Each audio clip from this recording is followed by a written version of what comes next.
you wanna bet that I can get you back inside your head before the summer ends and spread a little love. Just for a little fun, I'll make you come back to me before the rise of every sun. Baby, it's meant to be, I know you got a man, but he don't understand. You're gonna be a heartbreaker. You're such a love taker. So just suck me in and you can toss me like a cigarette. 'Cause I just wanna be a bad habit, yeah.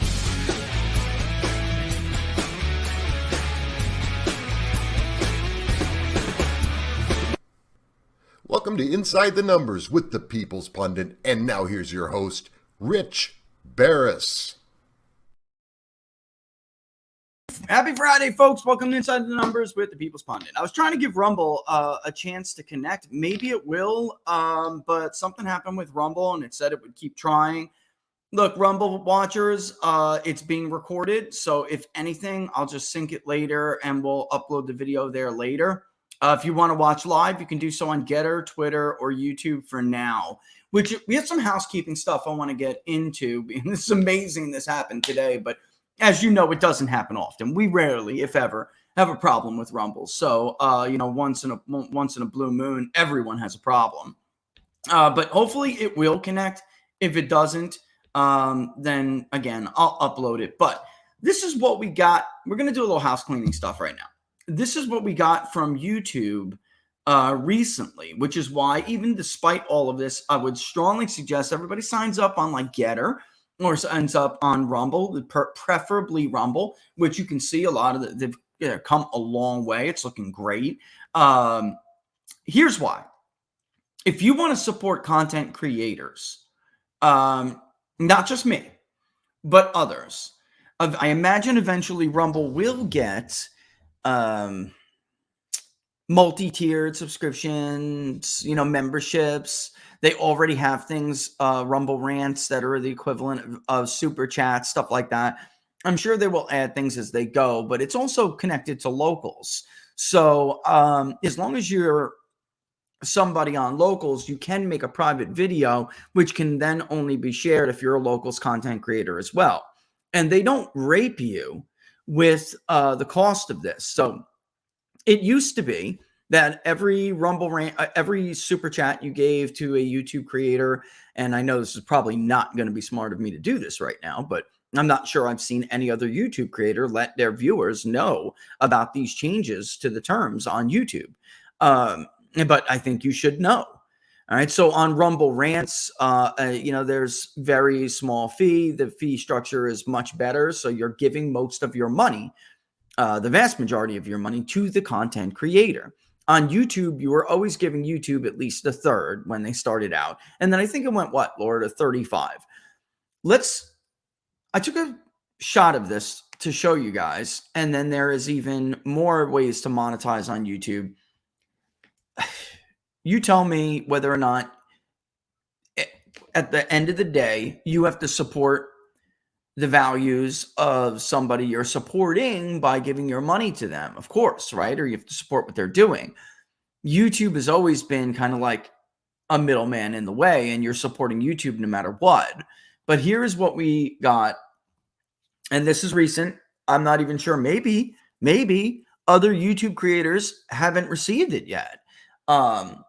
But this is the new terms and conditions. You have no choice but to sign on to them. You have until what, Laura? They're giving you months to agree to them, but there's really no point. You can't negotiate this, folks. It is what it is. So here's the new terms and conditions. And they start this new structure, this new fee structure starts in February 1st. For clarity, this module does not apply where your content is made available through the service in the feed-based video player interface currently known as YouTube Shorts or any related embedded player, which I have a screenshot of as well, and I'm going to show you that because the fee structure is even more different. Advertising revenues. YouTube will pay you 55% of net revenues from ads displayed on or streamed by YouTube or an authorized third party on your content launch pages or in conjunction with the playback of your content with the YouTube video player. All right, now that's up. All right, but they're saying they're taking 45. Subscription revenues, right? YouTube will pay you 55% of net, so they're taking 45% of the subscriptions. We'll pay you 55% of net revenues from subscription fees that are attributed to your monthly views or watch time of your content, or the content watch pages or YouTube video player as a percentage of the monthly views or watch time of all or a subset of participating content in the relevant subscription offering. If your content is included in and viewed by a user in multiple subscription offerings, YouTube will pay you based on the subscription offering with the highest amount of net revenues. And, that's normal at the very end there. Anyway, let's move here, which covers me, but there's something new that's going to be going up, and you're going to be seeing them on YouTube. They're called short ad feeds, all right? And there is a way to run ads in these short ad feeds, ad feeds that content creators can make money on. Ultimately, YouTube will be getting 45% of that, all right? I mean, 55% of that. They will pay the content creator 45%, and YouTube will be taking 55% to distribute in other ways. And it doesn't all go, like you heard about some of the shared revenue. It doesn't all go to YouTube, but they're clearly increasing it. And there's nothing a content creator can do about it. So despite the issue on Rumble today, which is very, very, very, very rare, you have to decide whether or not every time you want to support a content creator, you want to really give YouTube that much of your money. Right. And it doesn't make a whole lot of sense from a content creator's perspective if there are alternatives. So it got me thinking, like, what would be the point of this? They know they have the most watch platform, at least as of now, which I think probably they're going to lose at some point. But is this a way, because who really is going to look and say, there's an alternative, there's Rumble, I'm going to go over to Rumble, and the hell with it? I would suspect the vast majority of the people who would auto think that, with the exception of like the Russell Brands, right, and others, are people they don't want on their platform. And by the way, Russell Brand, as left-wing as he is, he's been in trouble for talking about Fauci juice, among other things. So I have to wonder here whether they're so big for their britches, they figure, I'm going to, be the top dog for a while, and I know I'll keep the people that I really want to keep anyway. The people who are going to run over to Rumble because it doesn't make any economic sense, like one of my members of Local said, they're going to wind up, going to Rumble, and that's fine because I don't want them here. I don't know, but you decide. We here offer memberships on YouTube for like election coverage and stuff like that, and thank God, Laura and I have been thinking about how to, and it's not even how to, we know how to, it's just a matter of money, dropping a lot of money into it, which we're going to do, but wanting to give people the alternative to do that. Maybe they're YouTube users still, so if they want to watch the Louisiana jungle primary that we're going to have for governor this year, or Kentucky, Mississippi, right? If they want to watch any of that, they want to see all the graphics, then they'll have another alternative to do that. Private listings on Rumble, which if you are a subscriber on Locals, you have access to, right? That's one alternative, as long as the production on Locals looks the same as it would on YouTube, which we didn't have the capability to do last year. So we're going to be doing that moving forward. This way we just give everybody different options, because ultimately I think that's what this comes down to, is that for many, many, many, many, many, many years, there were no other options, and now there are.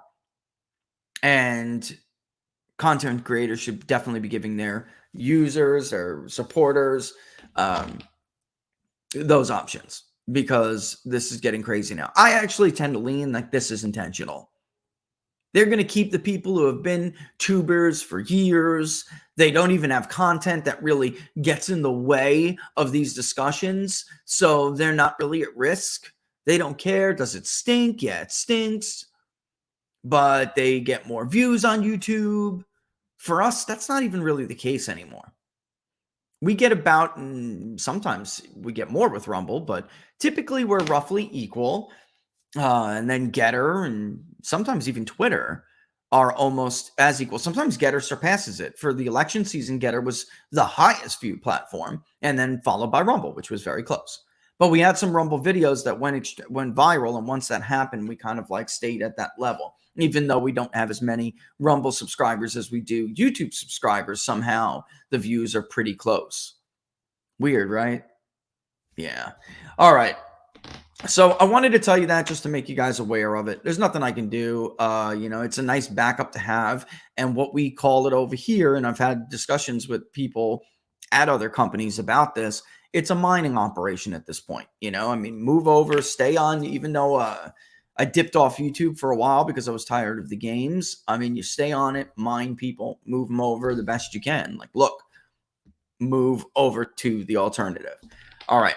So it says it will keep trying Rumble to connect. If not, it'll be uploaded later. And, sorry for that. Apologies to that. But Laura will definitely grab Getter links and YouTube links and throw them in there. I don't think this has ever happened before. YouTube has screwed up, too, in the past. Let's jump to number one before economic news or anything in the poll. It's more discussion related. There's something I gotta play a clip. And then I'm going to play this clip. We're going to talk about it. And then we're going to play some clips from 6 years ago. Or a clip from 6 years ago, because most of us already know where I'm going with this. I just think it's important to remember it wasn't the only promise. All right. So let's move on. Paul Ryan speaking with CNN about Donald Trump, trashes Donald Trump. Let's go. On him, but he has certainly empowered the kind of populism you're talking about, smash mouth, clicks, cable hits on Fox, etc., where you're a board member, by the way. He has popularized that. He has empowered that. We saw it last week. So how can this be achieved even within the Republican Party before you even get to the Democrats? A couple things. He's fading fast. He's a proven loser. He cost us the House in 18. He cost us the White House in 20. He cost us the Senate again and again. And I think we all know that. And I think we're moving past Trump. I really think that's the case. I can't imagine him getting the nomination, frankly. And I don't mean this because I don't want him to get the nomination. I just don't think he will as an analytical point. The thing that I take solace in with all the machinations you saw last week, most of that wasn't personal. Most of that was around fiscal responsibility. Most of that was about a concern about spending, inflation, and debt. That's great. I think you need to persuade the country as to the solutions and the problem. And I don't think brinksmanship solves those things. But what's behind that is a good thing, which is Republicans finally reacquiring their moorings on the party of fiscal responsibility. Let's take this backward for a second. This man is so full of crap, it's spewing out of his big ass ears. All right. Let's take it backward. Forget about what he said in the beginning of the clip. At the end of the clip, he starts talking about how what you saw last week, which is the fight over the speakership, right? The 20 holdouts or so that wound up holding out for bends on the rules package, for committee assignments, for promises that Kevin McCarthy would stay out of the primary. And by the way, you have to give credit where credit's due. They didn't get staying out of the primary. They didn't get a meaningful concession on that. They just didn't. All right. That's just reality. He promised to stay out of open seats in Republican districts. That would have helped Mike Cassidy in theory only. It would not have helped anybody else. Mike Cassidy is really one of the sole few people that may have helped, but it's not even legitimate to even claim that, because the people who give to the Congressional Leadership Fund, Kevin McCarthy's people, smear operation during primaries, they simply would have been directed to give to other organizations who would then have smeared Mike Cassidy. All right. So it's not even legitimate to claim that that was a win in any respect. Caroline Leavitt, God bless her. She went on Twitter and said, it's a huge win. It would have been so beneficial to me. No, Miss Leavitt, it wouldn't have helped you at all. All right. You're not in a Republican district, and they still would have, even if you were, they would have just directed those funds to another PAC, which then would have engaged in the smear. All right. The CLF would have went somewhere else with other money that is not in the agreement. All right. Such as J.M. Majewski and Gibbs and Kent. Right. We've talked about this ad nauseum, and they're not the only ones. Bo Hines. Right. On and on and on and on. I mean, it goes on, for 20 seats, folks. All right. Anyway, or 15. I would say 15. It's probably more valid. But anyway, they did get some of the rules package, a lot of the rules package, which was basically skeptical that it would pass. But McCarthy made it happen. You have to give credit where it's due. He made a lot of it happen. He did not make everything happen. He also got the vaccine mandate in the military gone. I mean, that's a big deal. You know, I mean, he said, look, we're not even going to start negotiating on this until you meet the demands of these new members who want this mandate gone. And he did. The committee chairs. You have somebody like Dan Crenshaw, who would have been an absolute catastrophe in the Homeland Security Committee. He did not get it. Now, did he? Nope. A House Freedom Caucus member did. Paul Ryan is saying that this is all a good thing. He's so full of crap. This man is one of the biggest and worst liars in Washington, D.C., and always has been, frankly. He always came across as some like Kemp policy wonk, super conservative, ideological, and he's a total caver. All right, you got to put him in the bend over Bernie category. He voted for every omnibus bill. He just said he used the word brinksmanship. So here, him and his friends in 2010 and in 2014 all ran on, we're going to stop Obamacare and we'll do whatever is necessary to do that. But then people like him would say that irresponsible conservatives are going to cause the United States to default on their debt. So we have to just cave and, you know, give my buddy crying John Boehner a break. I mean, that's what he did for years. So it wasn't any surprise that he had no idea what the Republican electorate was thinking about in the 2016 nomination. They nominated a man he said would never be nominated. In fact, he did not support. He ran to Politico and the Washington Post almost on a daily basis to trash the man. Now he sits at Fox News, where they just spent almost 2 weeks trashing Lauren Boebert, trashing Chip Roy, trashing Matt Gaetz, trashing everybody who fought for these things that he now claims is a good thing. He wants to have his cake and he wants to eat it too, right? Actually, Unabomber Ted Kaczynski was right. It's backward, I think. How people say that in pop culture is wrong. I forgot the correct way, but Kaczynski was right about that. Anyway, Paul Ryan wants you to think that he didn't have a hand in Fox News smearing these people as terrorists. Remember everything that Dan Crenshaw, all of his buddies, these are the terrorist 10, right? Now it's a good thing. He wants to take credit. He and McCarthy want to take credit for the improvements that were made during those negotiations, where behind closed doors, he was full on board, all in, smearing these people. It's incredible. But let's go back. He makes these claims that Donald Trump is and look, whether Donald Trump is going to be the nominee or not, I'm being objective here when I say the best thing for Donald Trump is for people like Paul Ryan, especially Paul Ryan, to continue to talk trash about him. Why? Because Trump has done everything in his power to not be the guy from 2016. He's got into every fight during the primaries and everything. He obviously did well. All right, his people did well. But backing Kevin McCarthy, I think, really was a risk to him. And especially once it became known that Kevin McCarthy was seeking out Democratic votes. Once you started to do that, then that was the time for Donald Trump to pull away. He did everything in his power to help Kevin, but he didn't. In fact, he made calls while members were on the floor of the House.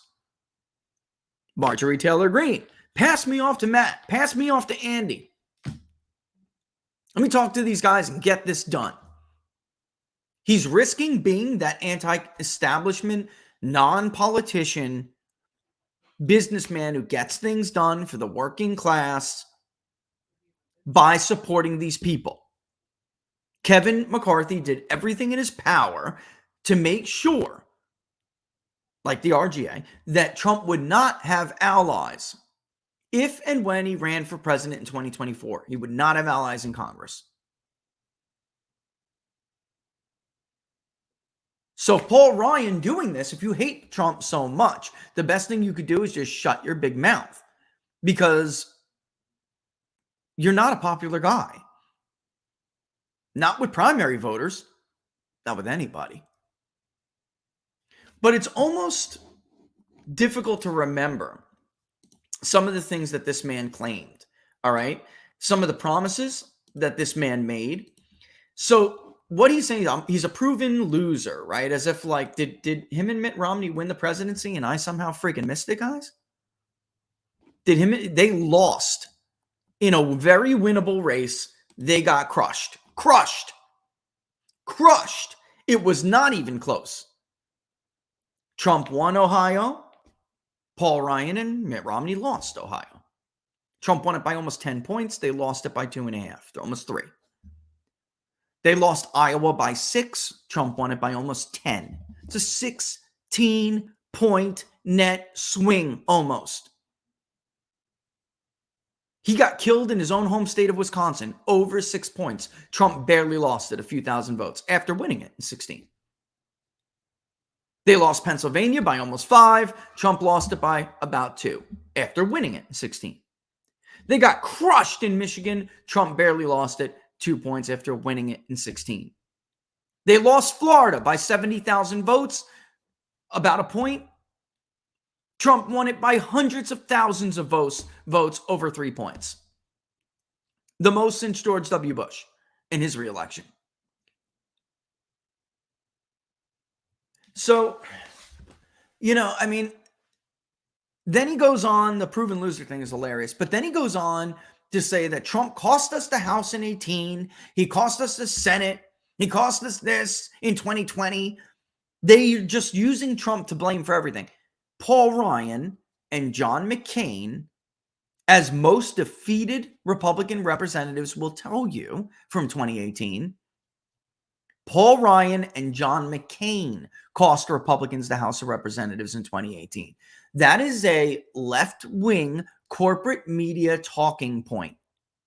Once they failed to repeal and replace Obamacare, it was impossible for Republican incumbents in competitive districts where this was the number one voting issue.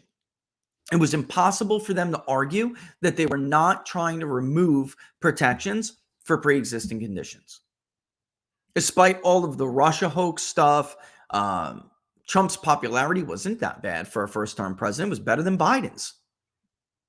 And in some of these states where there were very competitive House races in Iowa, Arizona, Georgia, Florida, Trump was above water. He was popular still in those states. By the time you got to the midterm elections, even though McSally lost, Trump was still viewed more favor, or he had a higher approval than disapproval in the state of Arizona. He wasn't ugly at all in Nevada, yet Dean Heller got his butt kicked. If it wasn't for Donald Trump, they would have lost the Senate too. That's the truth. Sessions.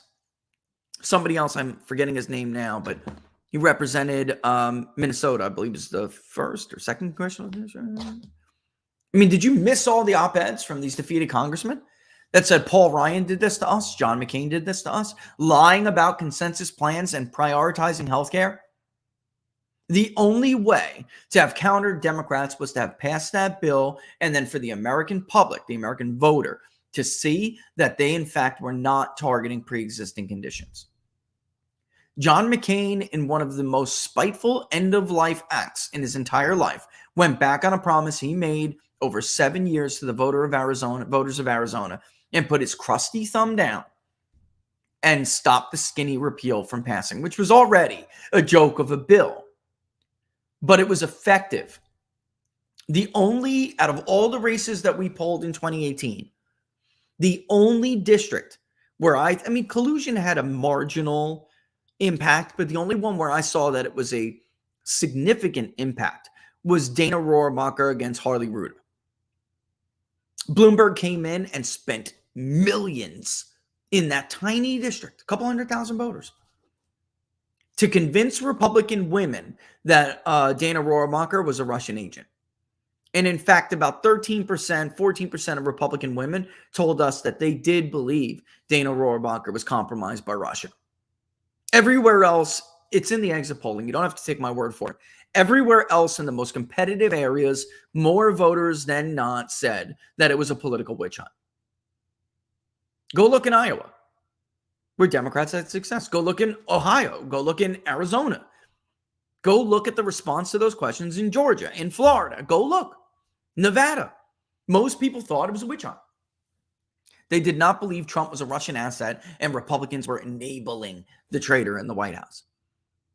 What they believed was that healthcare was their number one issue and they wanted protections for pre-existing conditions. And it wasn't even close. Was not even close. The economy came before the Russia issue. So let's go back and look at this because it's really so. Oh, you know what? Before we get into it, actually, we'll take a quick break before we. No, we won't. Let's do that, and then we'll do the break after. It's difficult to remember how the promises that this man made. He goes on Hannity in a 12-minute interview, and this is the other part because we all know about this.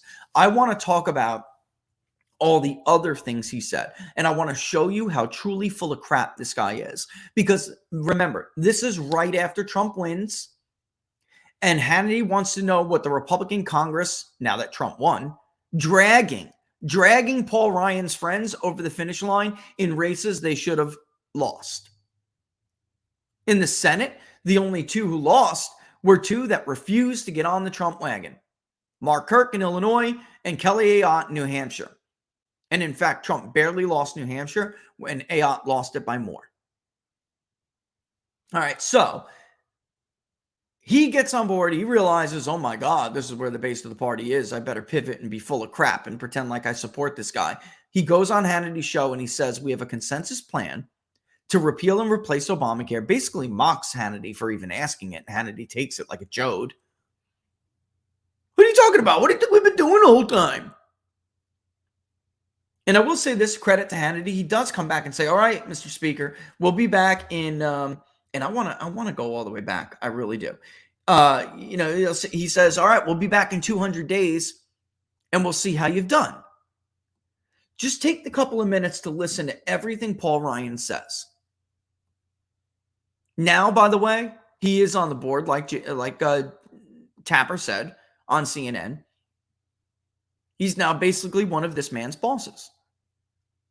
And they did everything in their power to smear the 20 who opposed McCarthy until they got concessions, including the man on the screen right now.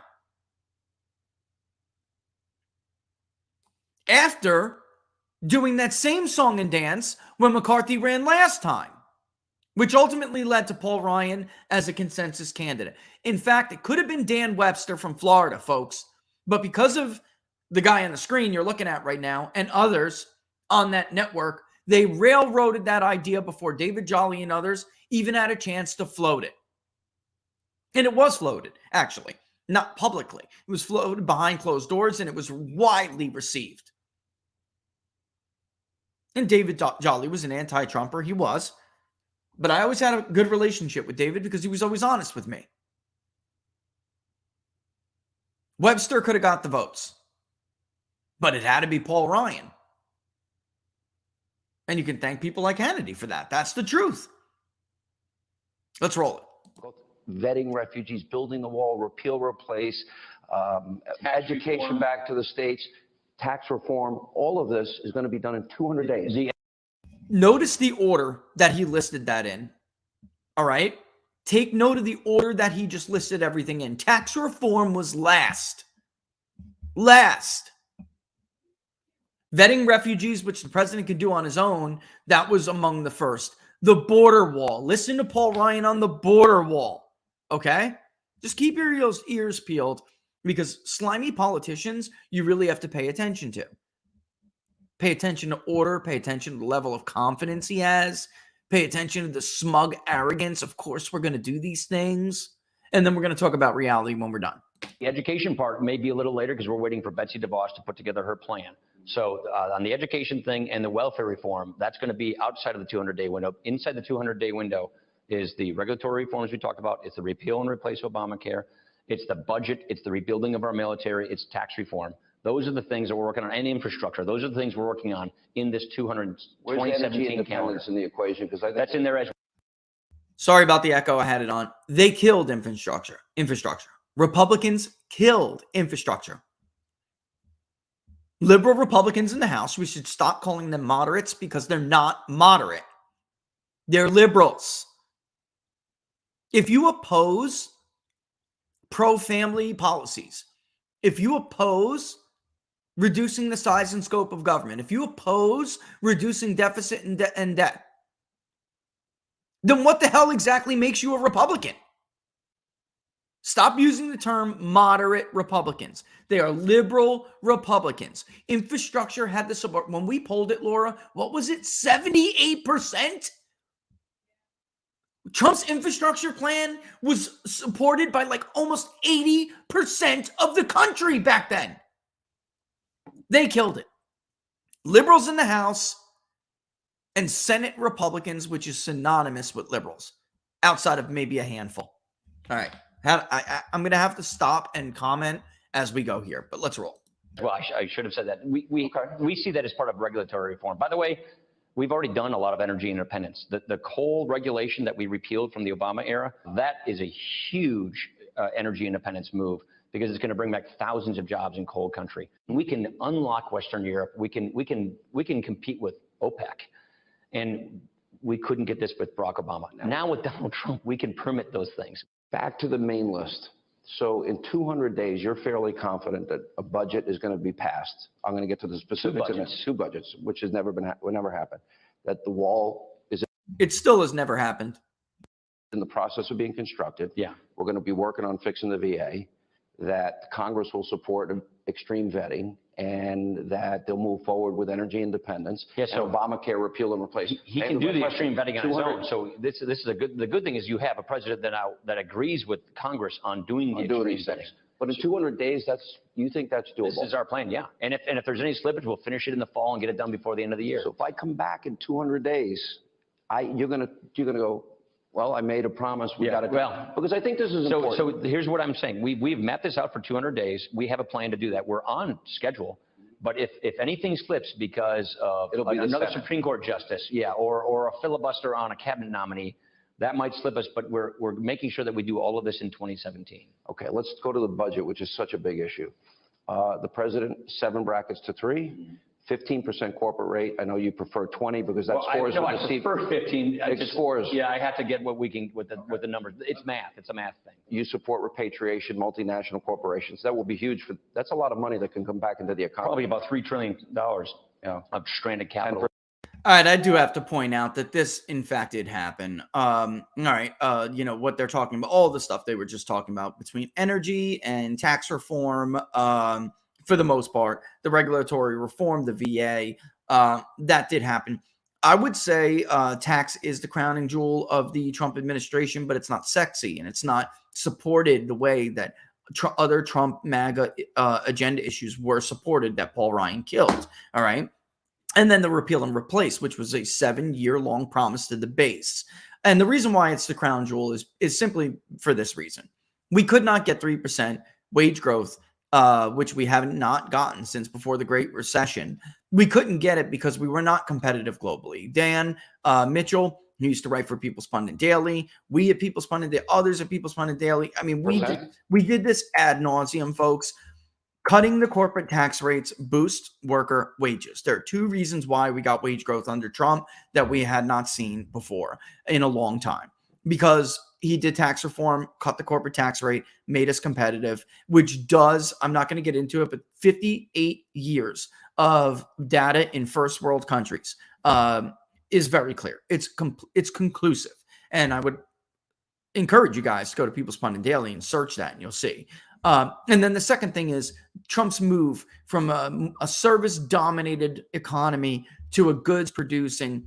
It wasn't obviously majority goods-producing, but goods-producing sectors are higher wage jobs produce higher wage jobs for working-class, non-college educated American, anyone really, and in our economy specifically. And the services economy really created a big wealth gap because you either had highly skilled professionals, highly educated professionals, and then you had supported sectors, services sectors that, basically waited on them hand and foot. Under Obama, that's the economy that was created. And it was long in the running ever since all the trade negotiations of the 90s. But when the crisis happened, the financial crisis under Bush happened, it was a massive redistribution of wealth and the economy was restructured. And Obama never made an attempt to get back those working class based jobs. It was only until Donald, in fact, he was going to make it worse with TPP, which Paul Ryan supported. And another article on People's Pundit Daily, go look at all Paul Ryan's donors and his benefactors and how much money they spent trying to get TPP across the finish line. So you'll hear Paul Ryan talk about how ideologically similar they actually are, when during the entire presidential election season, he was saying it's not personal, it's a difference in ideology. This guy is so full of crap. In truth, it was never a difference about ideology. It was a difference about who public policy is supposed to benefit. Is it supposed to benefit the ruling class and the people on K Street who stuff money into Paul Ryan's pocket for his entire career? Or is it supposed to benefit the voters who elected you? That was the ideological difference. And it really wasn't a matter of ideology. These people don't have an ideology, ladies and gentlemen. He's not been an ideologue since 1995. Let's get back to it. Rate or lower? That's something we have lower in our bill. Donald had 10% in his. It was really close. Did I make a mistake in my monologue in this sense? And thank God they didn't do that, because there's a Goldilocks zone with the corporate tax rate. You can lower it too low where you don't get that much revenue. And then you can raise it too high where tax avoidance begins and you don't get as much revenue.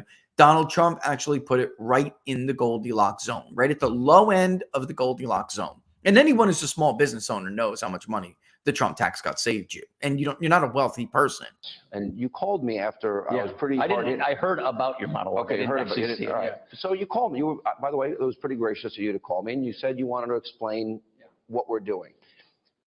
Wipe the brown off your nose, Sean. I can smell it through the screen. Look, I follow the news every day. I talk to people on my radio show. I'm a maniac on Twitter. I have a TV show. And everybody's saying the same thing. What the hell's going on with the Republican Let me Congress? just get you there. But here's my thing. Is there a communication problem? Because you're making me feel better today. Because I feel for this long-term, to stop the bleeding, to stop America's precipitous decline, these policies need to be put in place. That's exactly right. That's why we're here. Exactly. That's why Donald Trump ran for president. That's why we're here. He says, no, you've been there. You've been there. You were serving during the decline. You are the decline. That's why Donald Trump ran for president. You hate Donald Trump. You didn't like him running for president. You wouldn't support him running for president. You refused to support him. The headlines were everywhere. The speaker, the Republican speaker of the House, refuses to support the nominee. Holy crap. I mean, folks, it's important we do this from time to time, because you forget how slimy politicians are right there. Listen to Sean. Oh, you're making me feel better right now. You're making me feel so better. Was it born yesterday? Come on, man. He's in on it. So here's what we did after this election. We said, Mr. President-elect, before he was president, we agree on all these things. We all agree on what we need to do to save this country. We're conservatives. And why were you?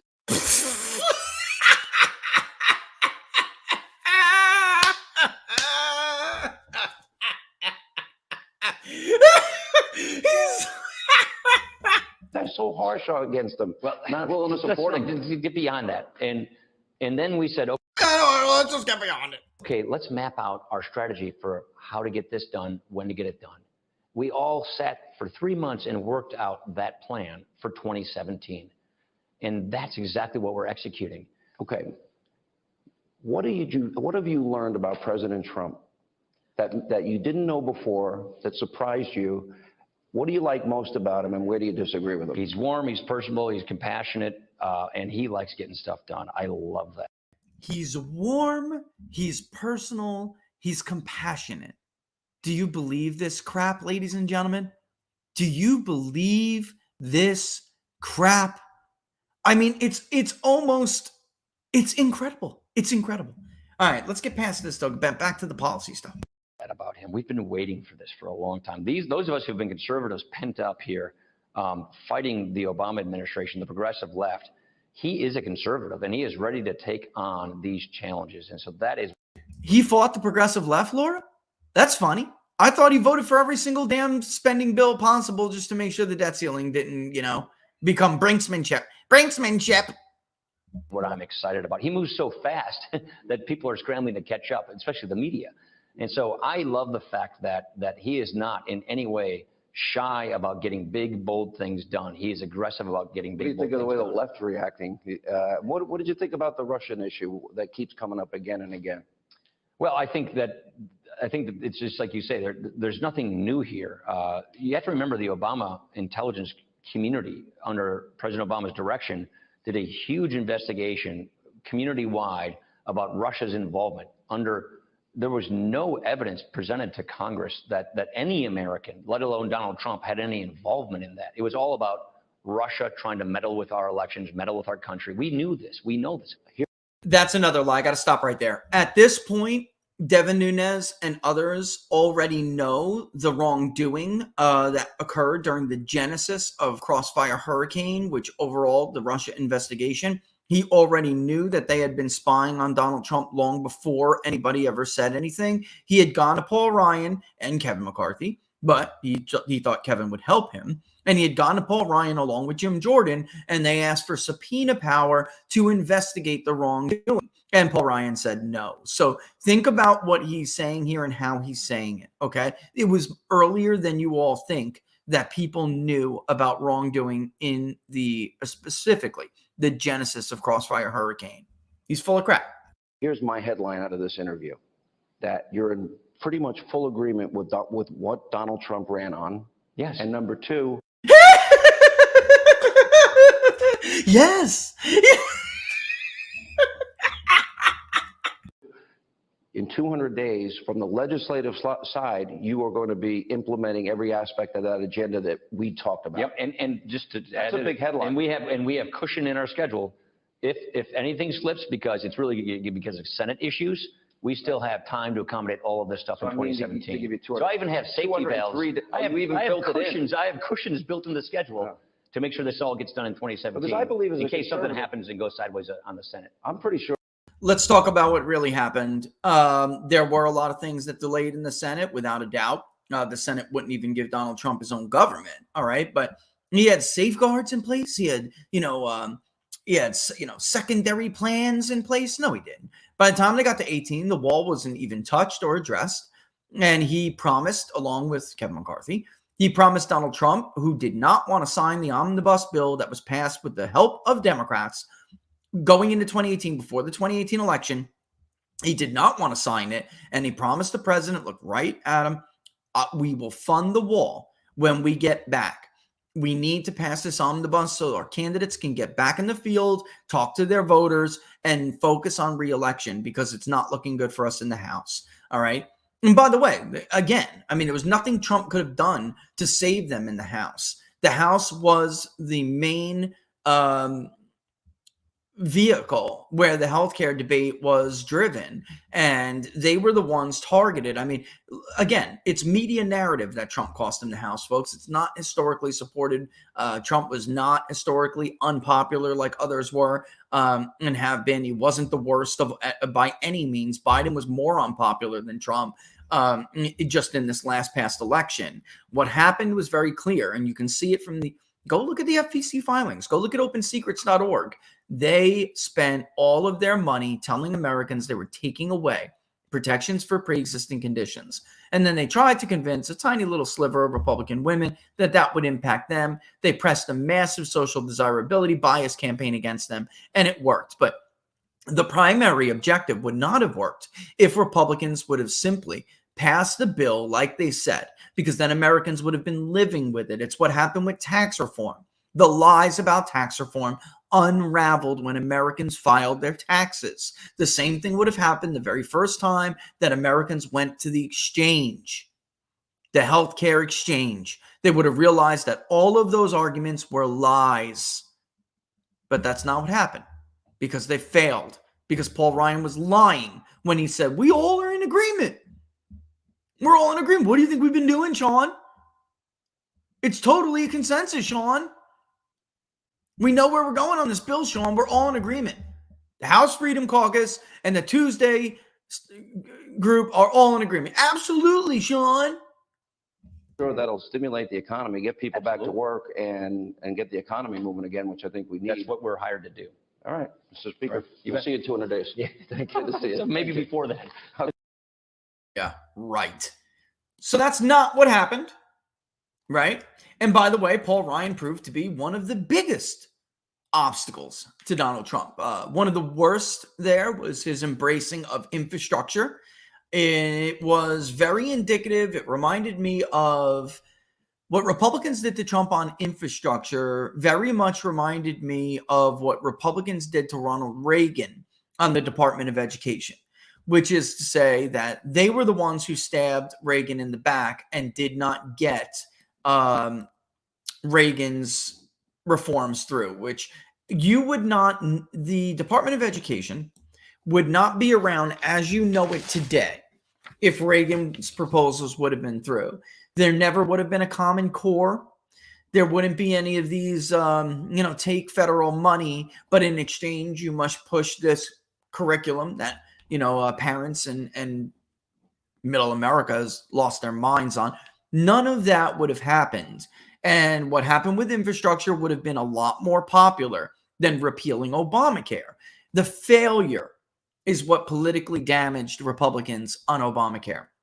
By the time they had sought to repeal and replace it, Trump even knew that you couldn't do it the way that Republicans had promised to do it going back to 2010. There were too many things in it that had become popular, right? Protections for pre-existing conditions was the number one most important issue for these voters in these battleground districts, and it was the most popular provision of Obamacare. It didn't matter that the skinny repeal or the original bill, it didn't matter at all what the truth was. When you spend millions of dollars accusing your political opponent of something and repeating it over and over and over and over again, it becomes reality. And Lord, did somebody get his name in the chat? I mean, that's an incredible. I should have looked at it. And Vince, maybe Vince knows. I was looking at his comment. Vince, who was the Minnesota congressman? And there were others who did it. Sessions was another one from Texas. Wrote an amazing column. Like, this is why we lost the House. And he nailed it spot on. Obviously had a decent pollster working for him. Obviously had decent advisors. No matter what they did, it didn't matter because it was like you're trying to prove, the existence of it. You're trying to prove, what's the word? Is a term for this. You're trying to prove not the existence of a negative. What is that? It's impossible to prove something. It's like it's like a logical fallacy, but it's not. It's just another name for it. But in any event, he definitely, without a doubt, made it so Republicans were neutered from being able to make this case. And it did them really, really bad. It did them really bad. That's a good question, actually. And I don't mean to jump ship here because I want to take a break. But I wonder if Rich could ask if state mandated purchase of car insurance or liability protection is generally supported. That's a good question. Especially now. I know that there have been projects like that in the past. But man, that's interesting. That's a good question. That's a good polling idea. I like that. And throw these polling ideas at me because I mentioned on Wednesday, and I want to mention it again, had some great ideas for what to call the public polling project. Well, eventually this weekend for locals, I'm going to put up a couple of different concepts. And you guys tell me which ones you like better. Not the name of it. They'll just be concepts filled in with some, a standard placeholder name, but you'll see the different logos. I think our boy did a good job. And we'll see which ones you guys like. Out of all the logos we've ever had done, Big Data Poll, People's Money Daily, I've never chosen anything that wasn't like research, market research done on it. Might as well do it. Can't recall offhand, but I think he represented the district with Olmsted in it, which at the time I think was either the first or the second congressional district in Minnesota, Vince. But the op-ed was dead on. It was dead on. It was Paul Ryan and John McCain. They did it. Paul Ryan for lying and pretending as if there wasn't a rift between the House Freedom Caucus and the Tuesday Committee. And then John McCain for just being a bitter, small little man essentially on his deathbed, traveling back from Arizona to screw Donald Trump, to prevent Donald Trump from getting a win at the expense of all the millions of voters who have voted for him over the years, running against Kelly Ward, when he was running against Kelly Ward, claiming to be the #1 fighter to repeal and replace Obamacare. Nobody has advocated for a wall more than me. Again, it's important to go back and look at the claims that these people have made.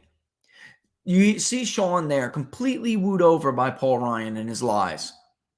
You're making me feel better now, he tells Paul Ryan. You're making me feel better.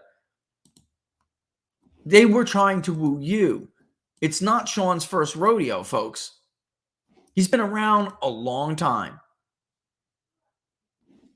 That was for you. All right, let's get to it. With no end in sight, food shortages could be coming in the U.S. Experts continue to warn about it. Drought, inflation, even new policies are pushing America's food supply near its breaking point. And that's why survival food is more important than ever. Create your own stockpile of the best-selling 4 Patriots survival food kits. It's not ordinary food. We're talking about good for 25 years survival food. Hand-packed right in the family-owned facility in the US of A. The Keys kits are compact, they're sturdy, they're water-resistant, they stack easily. You can stack them up, stick them in the garage, we put them in the closet, actually. You have different delicious breakfasts, lunches, dinners, which you can make these meals in less than 20 minutes. You just add boiling water, simmer, and serve. Go to 4patriots.com/TPP to get your 3-month survival kit. You'll get their famous guarantee for an entire year after your order, plus 10 free gifts and free shipping. They're called 4 Patriots because a portion of every sale is donated to charities who support our veterans and their families. Go to 4patriots.com/TPP. The link is in the description now to build your own stockpile like Laura and I have done for our family today. While you're checking that out, and that is honestly a great deal, probably the best deal. The People's Pundit 3-month survival kit is a phenomenal deal. I've got it myself, all right? But they have a slew of other great products on 4 Patriots. And if you're checking it out and you're browsing and you want to grab something, don't forget it. Check out to use the promo code TPP10. That's TPP10 to get 10% off your site-wide order. They have some really cool stuff. Several of you got the solar generator system. One did it for a family member for Christmas. Fantastic. A bunch of you bought these kits for family members for Christmas. And we want to thank you for that because you support the people who support us and you keep it going. And it means the world. But you'll see those battery powered to keep your cell phone charged. The solar packs to keep your, they're essentially solar batteries to keep your cell phone charged. And, we lived in Florida for years. Now we still live in hurricane prone zones. You cannot afford to go without these products. Right? Ton of great useful stuff. Use the promo code TPP10. All right. There's another one I started to tell you about the other day that I want to bring up now, actually. And it's funny because I started doing this and I'm like, I'm not going to be like, I don't want to name names or anything. I'm going to be selling the next Super Beat product, I've tried them all. Either they work and they hurt my stomach. They don't work. They do nothing. It's just garbage. And, or worse, they're not whole. It's like byproducts of it. It's just like the new fad, the new nonsense, blah, blah, blah, blah, blah, blah, blah. And I want to tell you about Brickhouse Nutrition now. Because if you are, if you want to drop what may be leftover pounds from the pandemic or the holidays like me, I'm Italian, and you put on pounds. You put on 5 pounds. There's nothing you can do about it. But you're sick of all the ads for weight loss pills and the fad diets that don't work. I've been there. Laura's been there. We've all done that. They don't work. No, it does. Eating 5 healthy servings of fruit and vegetables a day. Folks, I've researched it. That's what the science says. Do that and the weight would probably fall off. But A, vegetables, not a fan. And B, who the hell has time to prepare that every single day, let alone eat it? That's why I want to talk about Field of Greens. Field of Greens is a science-backed formula of specific fruits and vegetables that you will not find in any other product. Proper nutrition reboots your metabolism, so you burn calories faster and you lose weight in a healthier way. And I'll tell you, with me, my own experience, I immediately felt the metabolic effects. It's just an overall better feel, like a overall feeling of well-being. And Field of Greens is the only brand backed by a better health promise. You'll look and feel healthier fast. But the greater proof comes at your next checkup when your doctor says, wow, you lost weight, or whatever you're doing, keep it up. Okay, let's get you started now today with 15% off your first order of Field of Greens. Visit fieldofgreens.com and use the promo code TPP. That's it.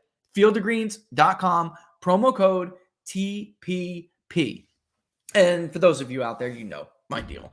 I've been looking for something like this because I have personally a need for it.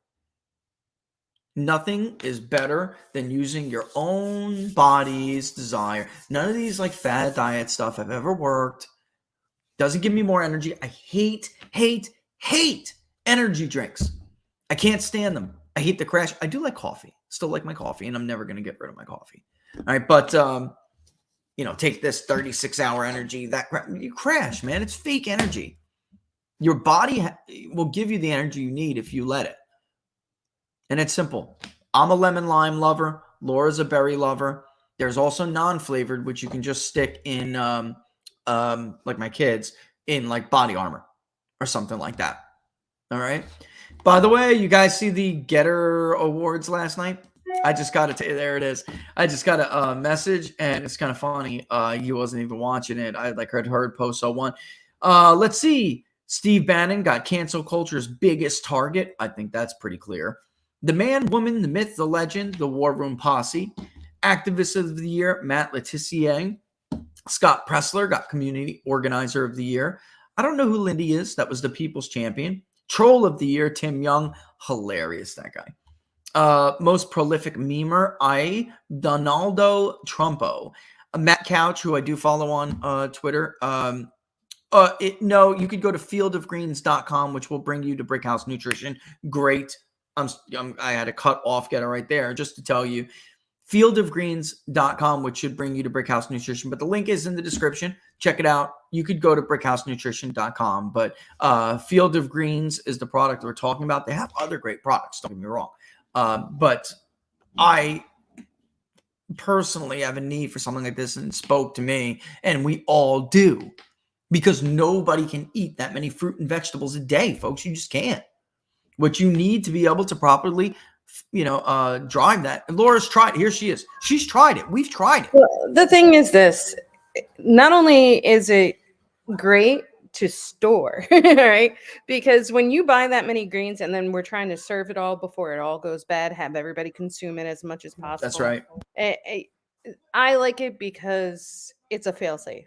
And you get all your greens, all your reds, and then there are natural energy boosters in there, which is like green tea and metabolizers, which are like turmeric and ginger that activates your metabolism. So I like it. It's all around healthy, clean, and good. Yeah, Laura's got the juicer, and I like juicing, but especially since I got back into playing the guitar, my joints, right? Your fingers, you guys know this if you're a player. But anytime you guy over 40, that's what I mean. I have to expect this. So Laura was trying everything. I mean, celery, onions, that works. It's just not enough, and it doesn't give you all of the benefit that Field of Greens gives you. So, you will experience a notable difference immediately. But over the time of taking it, I honestly can't wait to go back to the doctor to see what she has to say. And then now that the elections are over, I'm going to get back into working out again. But for a while there, for at least 3, if not 6 months, it typically happens. I just get so busy, I can't work out. And my metabolism just completely slows down, and I put on the weight. And it sucks. It does. So it's time to get back in. It's time to get back in business here. I don't know if we're gonna have time to do it. I really do want to talk a lot about NASA news, but yeah, check out if you guys are Getter users. Check out the winners from last night. Live stream superstar Emerald Robinson, our friend Emerald. Congratulations, Emerald. Great show. She has always done a phenomenal job. She is constantly attacked as well. Was banned on Twitter. Got her Twitter account back now, but think about what she was banned for. She actually turned out to be right. Why did she turn out to be right? By listening to other medical experts, I'm just going to say that, who were also banned, even though they turned out to be right. Biting commenter of the year, my brother, Steve Cortez. Congratulations, Steve. And Poso got MVP United States. Everybody else is around the world. And Tommy Robinson got UK. I know the name. I don't know him that much. But yeah, that's about it. For, American stuff. But, ooh, yeah. So, yeah, there's just so much, going on here. It's like I got to pick and choose what we're going to talk about. But I did want to talk about some space stuff, too, and economic stuff. Inflation eased, but is still ridiculously high. 6.5% is high, very, very high. So it is good news that it's come down from like almost 9 over the course of 3-4 months now. That's positive direction. Unfortunately, even experts say that they don't expect inflation to go down, where it was before. So we're still going to have to be dealing with this, which does mean, however, and let me get this last read in so we can get to some questions, but which does, however, mean it is still a fantastic time for precious metals and silver. The last time the economy looked like this, folks, the markets tanked 50%. The dollar lost 46%, nearly half of its value. The price of oil quadrupled. We are expecting to see extremely high gas prices again in the coming months. All right. I've been hearing it from many people now who have insight into supply chain issues as well as policy. We will not, I hope they're wrong, but it looks like we're going to have a pretty bad summer for gas prices. But yeah, the price of oil quadrupled last time. The U.S. economy collapsed and inflation ran through the roof. Gold shot up 1,300, silver 2,400. And I'm telling you, taking a break right now, I will repeat this every time we do these. Silver, silver, silver, and platinum if you can. But if history repeats itself, we absolutely could see this happen again. And you can't afford to miss out on another big gold and silver boom. Probably maybe the biggest one of our generation. And that's why I want you to visit tpplikesgold.com. Because when you do, you'll not only get the chance to protect your retirement savings with gold and silver, you could get $10,000 or more in free silver. I kid you not, just for doing it. And I have no problem sharing this with you. I've done it before. Our offer was 6% extra. This is a rare opportunity, so don't miss out on what could be the best opportunity you have to protect your retirement savings. Visit tpplikesgold.com. That's tpplikesgold.com. Again, if you, by the way, if you beat them, if you fill out that form and you beat them to the call before they called you and you conduct a transaction, you'll get free coins on top of extra amount. I beat them by like 5 seconds. And it's because somebody called me. It's so annoying. I was like, all right, Lord, I'm going to beat him. And somebody called me. And I'm like, oh, I got to go. And it wasn't like a big deal. But it was a cool coin. I wanted the coin. I'm like, I got to go. Goodbye. And I barely made it. Funny, right? But yeah, it's great opportunity. But again, for me, folks, you do what you want. But for me, it's about silver right now. And if you can, because it's about platinum right now. That's what I'm seeing, right? And I'm trying to be careful. I don't want to give recos on inside the numbers. I'm just telling you, do your research. All right. So where was I going with this? Yeah. So again, it's good. It's better news, but it's not great news. Inflation. It's just not. It's still showing up every time I get a message every time I go to the grocery store. it's still showing up every time I get a message from one of you guys. Eggs is a big talking point right now, from online neighborhood, or from our online community to our physical community. The cost of eggs right now is a big deal. And I think I told you this, but several of my community members are bakers, like artists, like craftsmen and women. And the cost of the eggs is more than the entire recipe used to cost, like just 2 years ago. It's crazy. So, I would like to see that number come down a lot more before I really get excited about it. It's just the truth. Let me see if I can actually share some of that with you guys. I saw that. Let me see. I don't know, Laura, if I'll have to go into our boys, what he shared, or if it's actually in my portfolio now. But we have like 3 different concepts we want to share with you guys. And I want to remind you guys again, too, to put more thought to ideas where we can talk about. Yeah, it's not there, unfortunately. That's unfortunate. Okay, but I want you to start to think about ideas where we can get more into like new culture stuff. All right, so we all know what we all know about the old culture wars. Are you pro-life or are you pro-choice? I'm not talking about that. I'm talking about entertainment industry things, but it has to be what's been challenging to me, and things on faith, which I think it was Vince and Jay. They were like, yeah, make it more about faith, and absolutely. But we're gonna have Easter in a couple of months.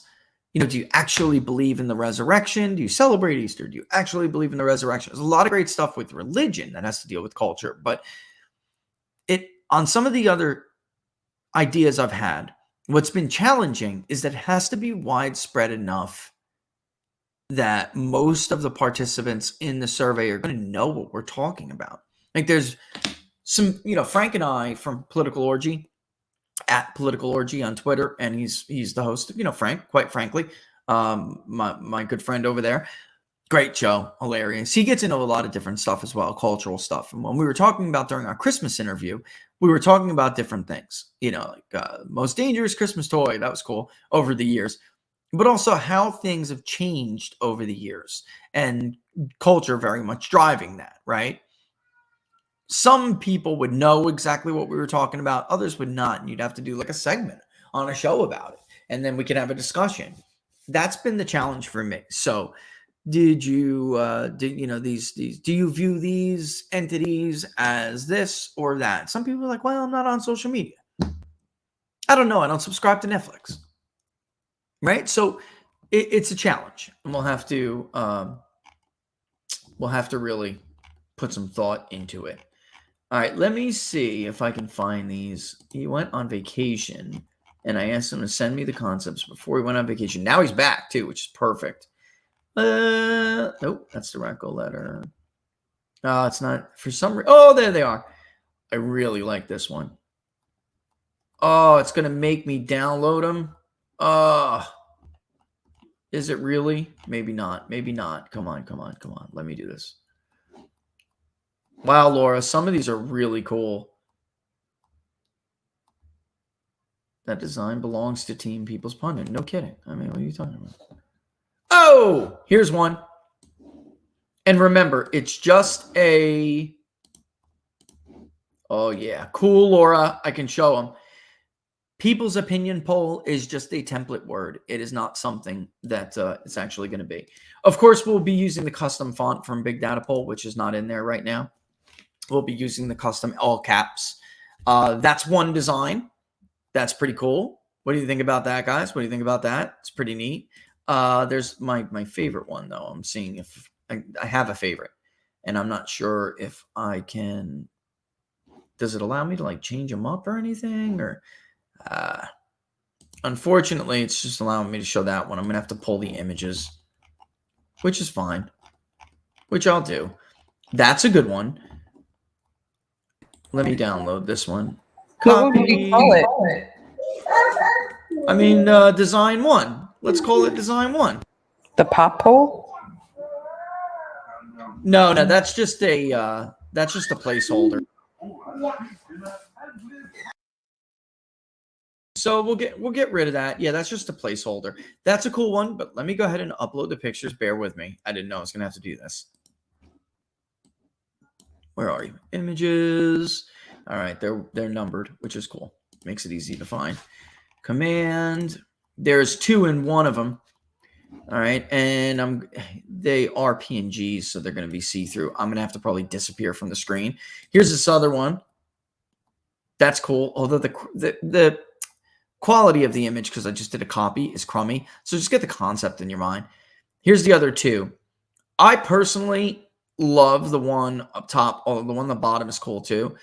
I love the one up top because it's like a weave, a network weaved. I don't know. And there are others, but since the God is so awful, the quality is just awful, Laura. The way it looks on screen, it's because I did a copy and paste. And that's not the best way to display an image. But yeah, there's a couple really good ones here. And I don't know. Again, it's just that the people's poll is not what it's going to be called. That's just a template for it. But let's see. You like one? You like one? Sue likes one. I like one too, Sue. I do. It's clean. It's really clean. But also remember, Sue, and I'll put them up on locals when I know you're there. I'll put them up on locals because they're going to be grainy. The other ones aren't being done justice. They're really not because they're grainy and nasty. Let's look at some of the... Where are we? Wow. How long ago did I do this? Okay. Where did I say? Yeah, you guys like that Ross Perot story? That's cool, right? Did you know this about Ross Perot? And I mean, it's a local story, but Ross Perot once loaned NASA $5 million so they could conduct the sting operation to get back moon rocks, which were goodwill moon rocks. The presidents give away to other countries, allies and whatnot. And they became a prolific black market for them in the 90s. So they set up this investigative branch. And anyway, he had caught like some small level people. And eventually he was like, if I want the big guys, I got to have them come to me and pose as a buyer. So he did. And he placed an ad in USA Today. And this guy had a moon rock that was legitimate. And he was thinking he was going to find fakes. Most of them were fakes. And that was a problem because people were being swindled out of like their life savings because moon rocks were very expensive. They were buying them as investments. Anyway, he goes to NASA. He meets with the guy. The guy wants $5 million, and they don't have it. He goes to NASA and he's like, "Hey, I need $5 million as proof. Otherwise, he won't meet with me again. I need like a bank statement that shows I have $5 million. I can meet the asking price." NASA's like, "Get out of here. We don't have that money." He goes to the Department of Justice and he's like, "Honestly, this is your purview, guys. Give me $5 million. So I can do this thing. Then I get out of here, get lost. We're not giving you $5 million from Rock." This was at the time Ross Perot was already a 2-time presidential candidate. And for some reason, he thought maybe Ross Perot will give me the money. The guy seems like a patriot. Calls up Ross Perot, gets a secretary, "Oh, yeah, I'll give Ross the message. Sure, whatever." And he thought he was being blown off. But not immediately, a couple days later, Ross Perot calls. And he's like, "Hey, what can I do for you, man?" And he's like, "I need $5 million for a sting operation." He said, "No problem, Joe." Just like that. Guy's name is Joe. "No problem, Joe." Initiated the transfer that day, and they did the sting. Perot got his money back. They were because the laws are weird. He was arrested by customs agents and others, and there was nothing that really could charge him on. It turned out that it had been the goodwill rock from, I want to say, a Latin American country. It was a Latin American country. But anyway, it had mysteriously gone missing. One of their military leaders during the time of regime change had stolen the moon rock from the presidential palace, Honduras. Bang. And one of the generals had stolen the moon rock, or some high-ranking military officer. And then it made its way through the black market, and this guy got it like that. But since he wasn't the one who actually stole the moon rock from the presidential palace, there was nothing they could charge him for. But they were able to return it. Interesting stuff. Ross Perot, I think about stories like that. And I think about these guys who are like these independently wealthy businessmen who run for president, not because they want to be president, but because they want to do well for the country. I start to think about these stories. I hear them and I think, I'm not really sure we deserve these guys. The truth of it is, the Bushes hate Perot. They still blame him to this day. There's a good argument to make that George Herbert Walker Bush might have been reelected if not for Ross Perot. How about this? You may have been reelected if you kept your promises. Oh! Maybe there wouldn't have been a need for Ross Perot if you weren't a backstabbing, two-timing, slimy-ass politician. Oh! Keep your promises. How about that? Stop blaming other people. How dare Ross Perot get into the party? He wasn't invited. No, you invited him. This, you ready? Read my lips. No new taxes. And Ross Perot, by the way, was very much Trumpian, very much nationalism. And he had things that appealed to people on the right and left, although most of his votes came from the right.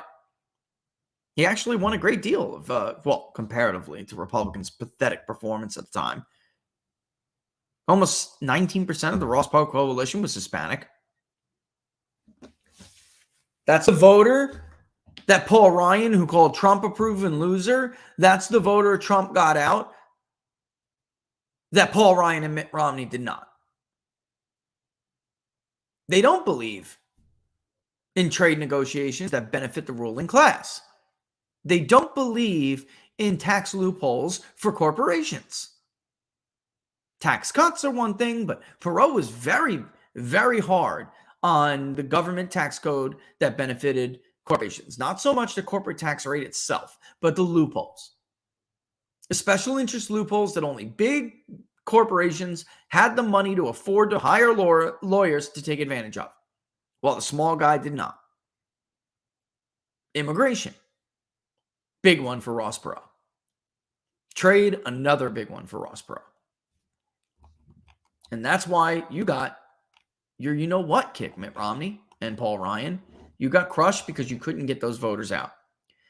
One of probably Sean Trendy's best work ever, because I don't think at all that he's on the money with some of this other stuff, but the case of the missing white voter is probably Sean Trendy's best accomplishment. I really do. And by the way, I saw as we were going through, I don't know, can I show this? Is there no reason not to show this? We could go through some of the names that locals throw at us.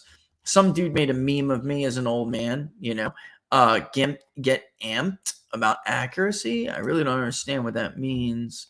Anyway, people are like, oh, don't hate on him. Then it's like a picture of me as an old man. I mean, quite frankly, if I look like that as an old man, that's not that bad. I'll show it. I'll put it on the screen right now, Laura. If I look like this as an old man, I'm going to be pretty good about it. Because, frankly, I'm barely gray. Yeah, sure, I slightly resemble the elf from Hobby Lobby, the Christmas elf. Right? Can we be real, guys? I slightly represent the Christmas elf from Hobby Lobby. You wouldn't look like that age. They made you look like a totally different background. Like, that's not you. I think they did those face blends. You know what I mean? And they blended me with somebody who I will not mention on television. Oh, that's exactly what they did. Right? Yeah.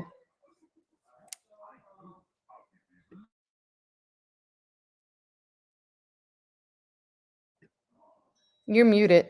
Oh, I see what he. Oh, yeah, there people you are talking. I don't want to echo them. Laura, look at what he's doing. Actually, accuracy matters in polling. AMP. That's not a bad idea. Ah.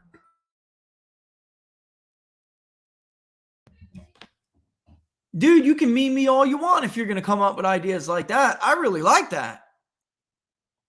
Accuracy matters in polling. D. Williams, that ain't bad at all. Oh, it's Guy. I like that idea, Guy.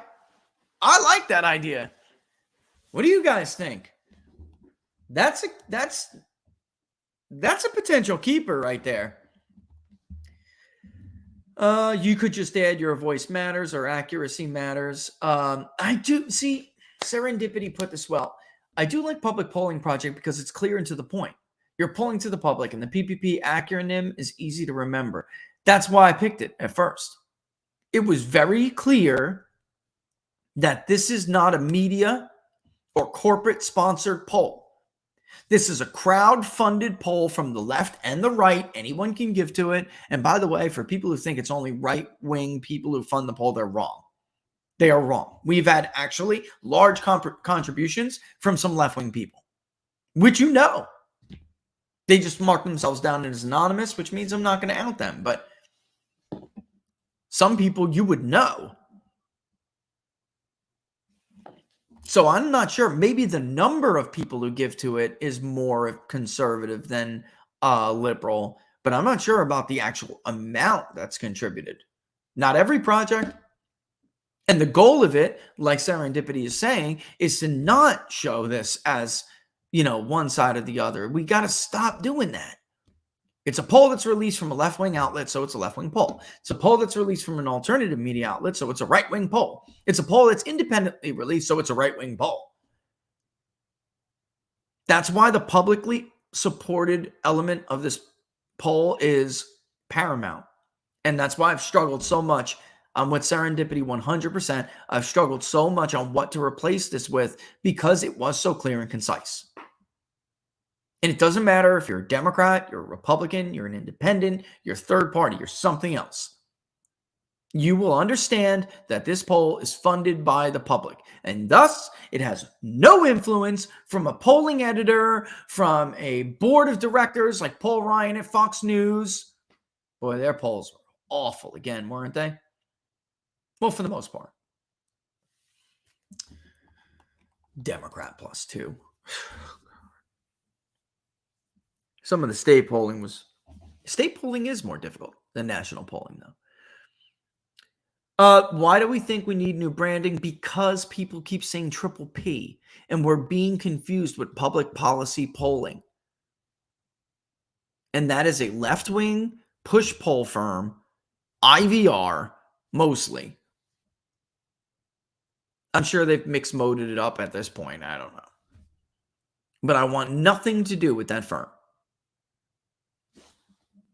Which even the Slimer called dubious at best. But gold standard polling that's big data poll is the new gold standard in survey research. That's the tagline for big data poll. So I clearly can't do that. Yeah, a lot of people don't want to do it. We the people polling is something that pop you think.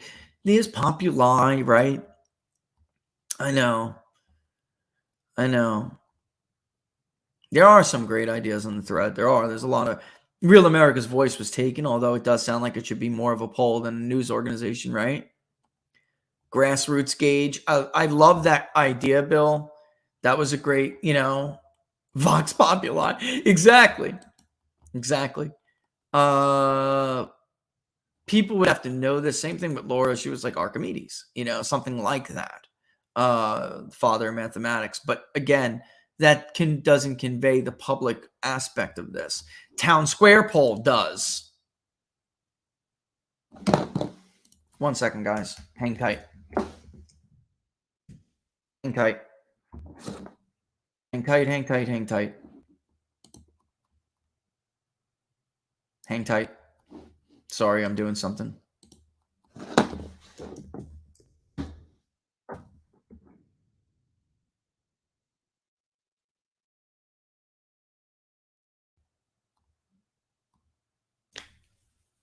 Come on. Hurry up. Check. It's still checking. Vistometer. It's there. Adding it. So if I like something, I just get it because TTP, True Tally Polling, that's pretty cool. But again, we need to keep it like so it's a public aspect of it. The populist poll, TPP, that's another way. The Accuracy Matters poll is cool. That is, I really like AMP. Accuracy Matters in polling. I do like AMP. I may even rename our national poll to AMP. The AMP Big Data Poll. No, just the AMP, conducted by Big Data Poll. Wow, that's a lot of ideas. Cosa Nostra. La Cosa Nostra. This thing of ours. Well, that's what it means, really, you know? That's some funny stuff. These are some really good private sector ideas. But Town Square table thump. Town Square conveys, and there's a couple of them I've gotten.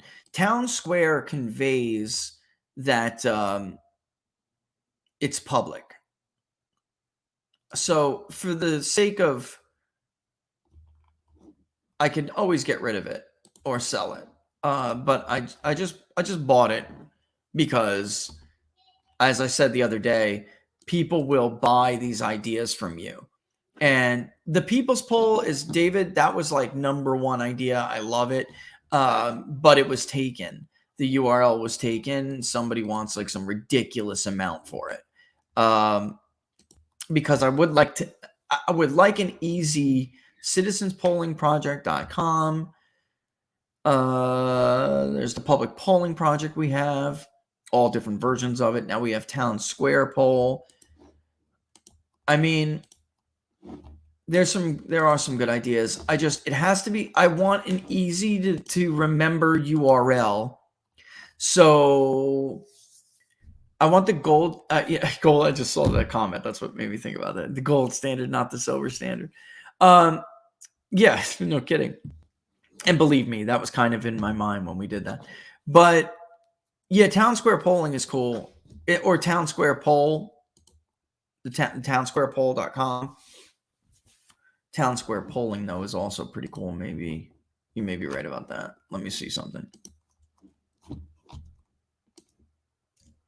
Let's see.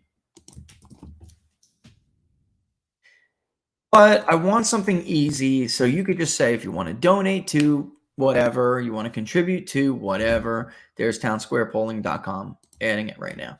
If you want to contribute to this, contribute to that, go to publicpollingproject.com. Go to townsquarepolling.com. Go to the People's Poll or peoplespoll.com. Unfortunately, somebody took the People's Poll. So believe me, when you're trying to sell it, it does absolutely help to have an easy URL. When you're like, oh, go to bigdatapoll.com/peoples-polling-project-. It doesn't work. Let's see, the People's Poll maybe in. Let's see. I don't know. The should be in a URL, though. The being in a URL sucks. And it's not anyway. They got it.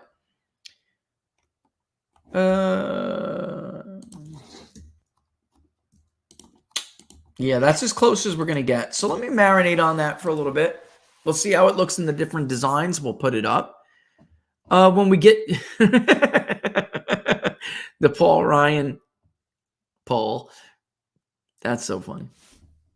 That's data rich is cool. It is. I'm just trying to convey. I love AMP too. I love AMP.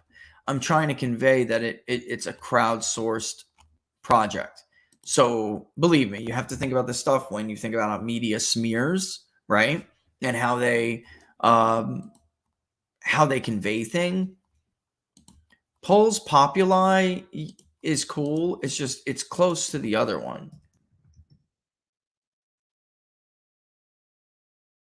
Something that's already taken. You know what? I'll add Polls Populi. I will. I'll add that. Yeah. Because why? Because Populi means the people, like that's why Vox Populi, they picked that. Look, the popularity of John McGraw had widespread sense that the Vox Populi is being shotted down by the polls and the pundits who hog the tube. So the mass of the people, the majority of the people. So I kind of do like the concept of populi. I do. I just don't. Maybe poll populi instead of populi poll. I don't know. What did polls populi? Maybe poll populi. Polls populi is there. It's a good question. And after we're done here, we're gonna put up on locals. I'll put up the graphics this weekend. You guys tell me what you think. Maybe I'll even do a survey and give you guys a link, and you can rank them, because we can do which one do you like best, but then we can also do rank distribution, which is kind of like ranked choice. But it's not, because ranked choice is not a legitimate way to, or ranked choice voting is not a legitimate way to choose a leader. All right. But it is a legitimate way to gauge sentiment on certain things, because most important issues, for instance, somebody may choose the economy and jobs or inflation or whatever, or abortion as their most important issue. But then you'll ask people to rank them, and you'll be able to see where the Vox Populi sits on these issues in total. So maybe the economy and jobs ends up number one, like it is in the single answer multiple choice format. But the one that has the number two spot in the single choice single choice or multiple choice single answer single response format, whatever is number two or number three may not end up in the 2 or 3 spots when they're ranked, which tells you that people are thinking secondary and even tertiary about these other issues, but they're underneath the surface, and you got to kind of try to coax them out and dig them out. And then you realize there may be an issue like education in Virginia. You remember how that happened with the gubernatorial election? We did not have education as the most important issue in Virginia, but it was getting to be a top issue. The Washington Post, even though they had McAuliffe up by 1 or 2, I think, they had the education number 1. We did not, but we did when we did ranked distribution. You could clearly see that education was ahead of all the others. Inflation, cost of living was the number 1 issue in Virginia. I'm not sure at that point the media was even asking about cost of living and inflation. We were way ahead of everybody on that. And why? Why does that happen with us a lot? I'll tell you, it's very simple. I still am very hands-on. Most of these other pollsters who are directors, they pass it off to a call center, and that's a wrap. Maybe they're a university director like Patrick Murray, and they'll walk around as people are making the calls and doing the interviews. But I am much more hands-on than that. I monitor live interviews. I do. I monitor agents who are conducting live interviews.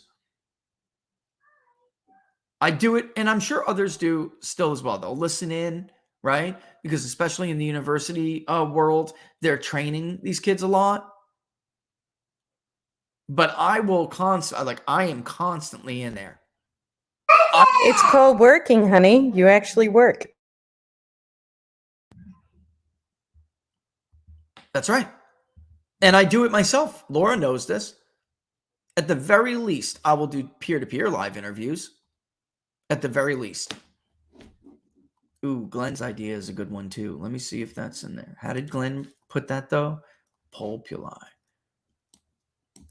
That's a good one, Glenn. I like that. You guys don't think like you have to be like inherently or super intelligent to realize what we're saying with that, do you? Right? It's in there, Glenn.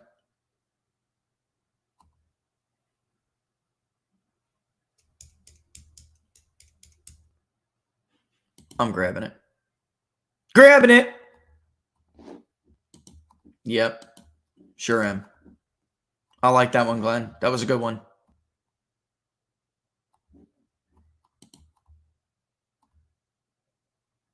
Oh, you grabbed populistpack.com and .org? we got to get in touch with you. All right. I'm not sure I'm allowed to like talk about certain things online, but things are moving and they're moving pretty good on that. All right.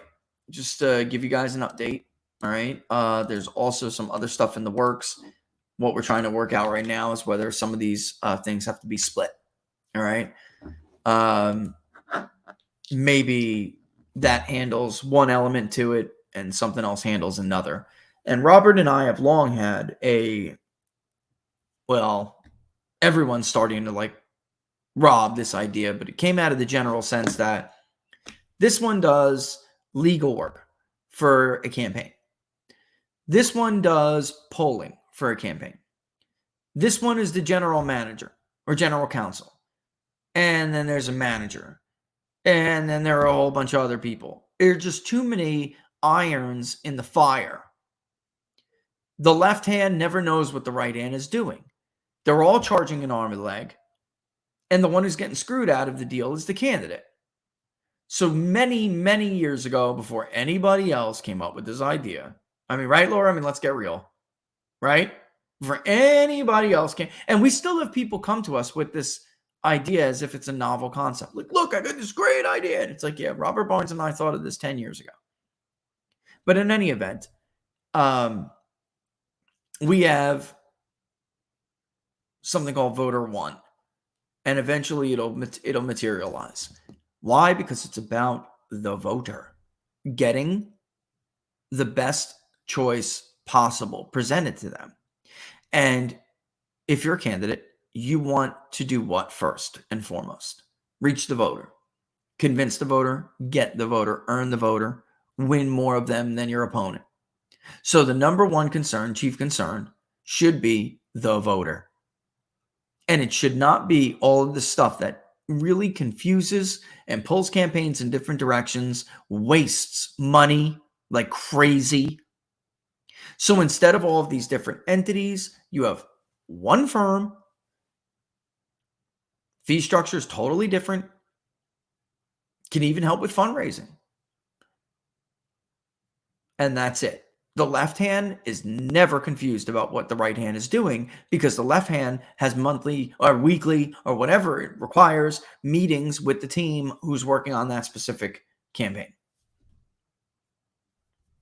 And now there are some people who are doing it, and yet they're just like completely perverting Robert and I's idea. It's tragic. But some of that may have to go to what, just to give you guys an update. And DB. Is that like DBC, like DB Cooper? Like, or is that just, I'm just curious. Curious factoid is that DB Cooper became known as DB Cooper because the media, fake news, trying to be first instead of accurate, made a mistake. DB Cooper did not sign his name as DB Cooper for the plane ticket. In fact, it was just... and it said something else. Give me 1 second. Dan, thank you. I was pretty sure it was Dan, but the media misheard it. Trying to get there first, immediately printed it, ran with the story DB instead of Dan Cooper. And everyone just picked up on it. Regurgitation reporting occurred, circular reporting. Oh, yeah, I got a source who said that too. Sure, I do. Yeah, wink, wink. No, you don't. Your source is the article you just saw, and you're repasting everything you just read. But that's fake news, been around for a long, long time. So we have BDP, you like BGP, the Barris Group polling. Yeah, well, the bottom line is, though, again, it doesn't convey it. I mean, there's a lot of cool like private sector ideas, but it doesn't convey, the fact that it is supported by the public. What am I looking at? What would I get a kick out of, Vince? Yeah, the grassroots poll, grassroots people, that actually could be that's close. The Project Orca poll that links to a 404 era with Paul Ryan's image. No, it doesn't. Oh, just make it happen? Okay, yeah. For people who don't know what Vince is talking about, and I actually worked on this, so I know what a disaster it was. Project Orca was Paul Ryan and Mitt Romney's get out the vote operation, and it was supposed to combat Obama's robust ground game. His was called Narwhal, which, if you guys don't know what it is, it's like a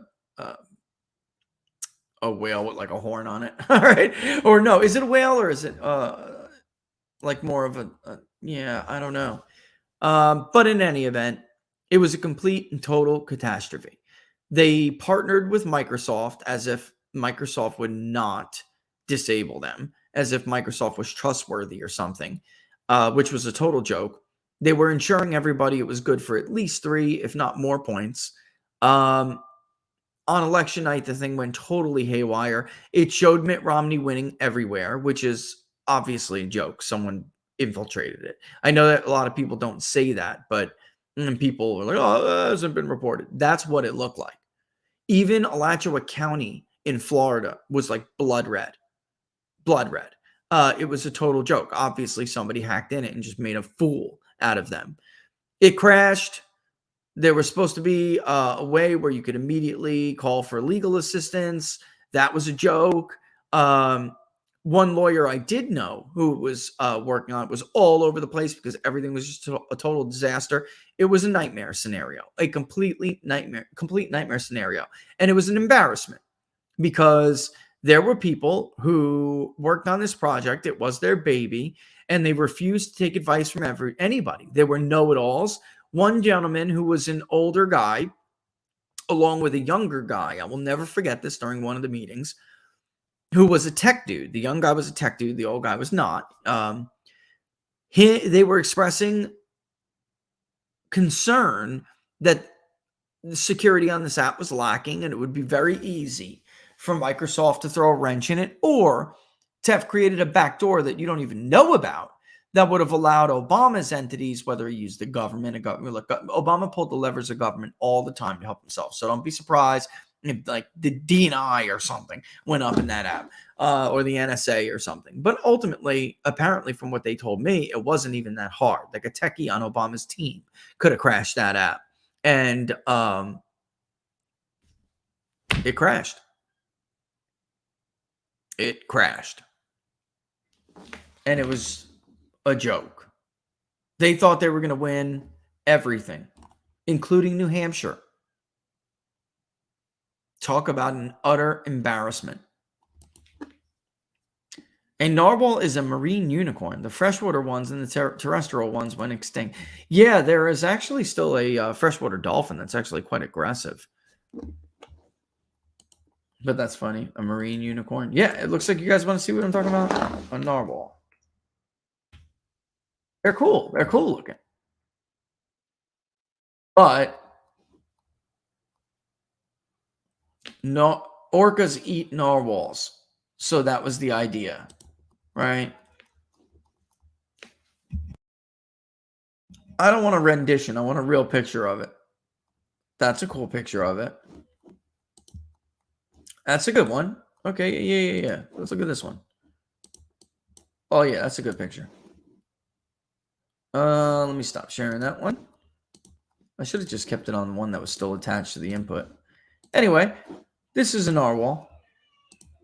Kind of crazy looking, right? Crazy looking SOB, right? Anyway, they kicked butt.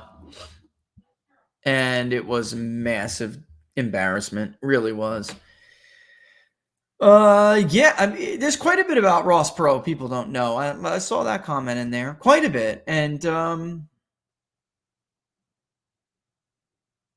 it's a shame. Like, so I think about it, guys. I'd like to hear your thoughts about it, because that's another good story I just read in the comment section.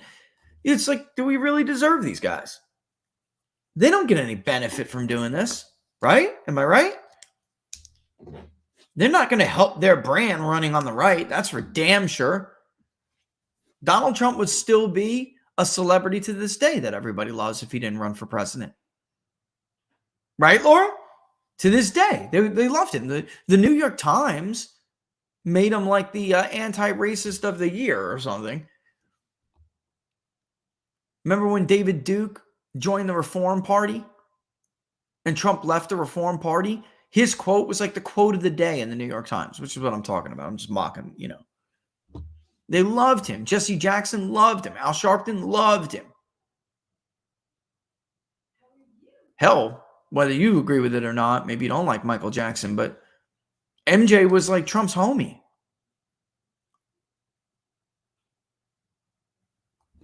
I personally don't know what to think about Michael Jackson. I'll just tell you that.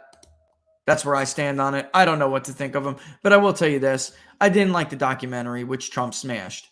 I didn't. I don't like smearing people who aren't around to defend themselves. The guy's not around to defend himself. Is it creepy and weird? Yeah. Sure is.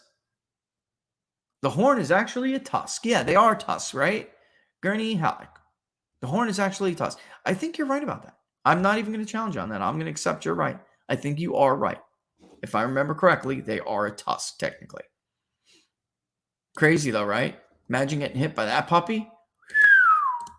The other day, Laura and I heard a story from a guy who was attacked by a great white shark in California many years ago. Like 15 years ago, I think it was. Something like that. You guys ever see a great white shark breach attacking a seal? They come from the bottom. They come up at like 30 miles per hour, hit the seal, come right out of the water, and bam, land with the seal in their mouth. That's what happened to this dude. Remember? Talking about the story we heard. He of course, he got messed up and he's lost some function, but amazing that he really wasn't badly mangled and like people lose. He did lose he lost part of his leg and his left hand, I think, or something. But the board, when the shark came up, 16-foot great white, that's the end of you.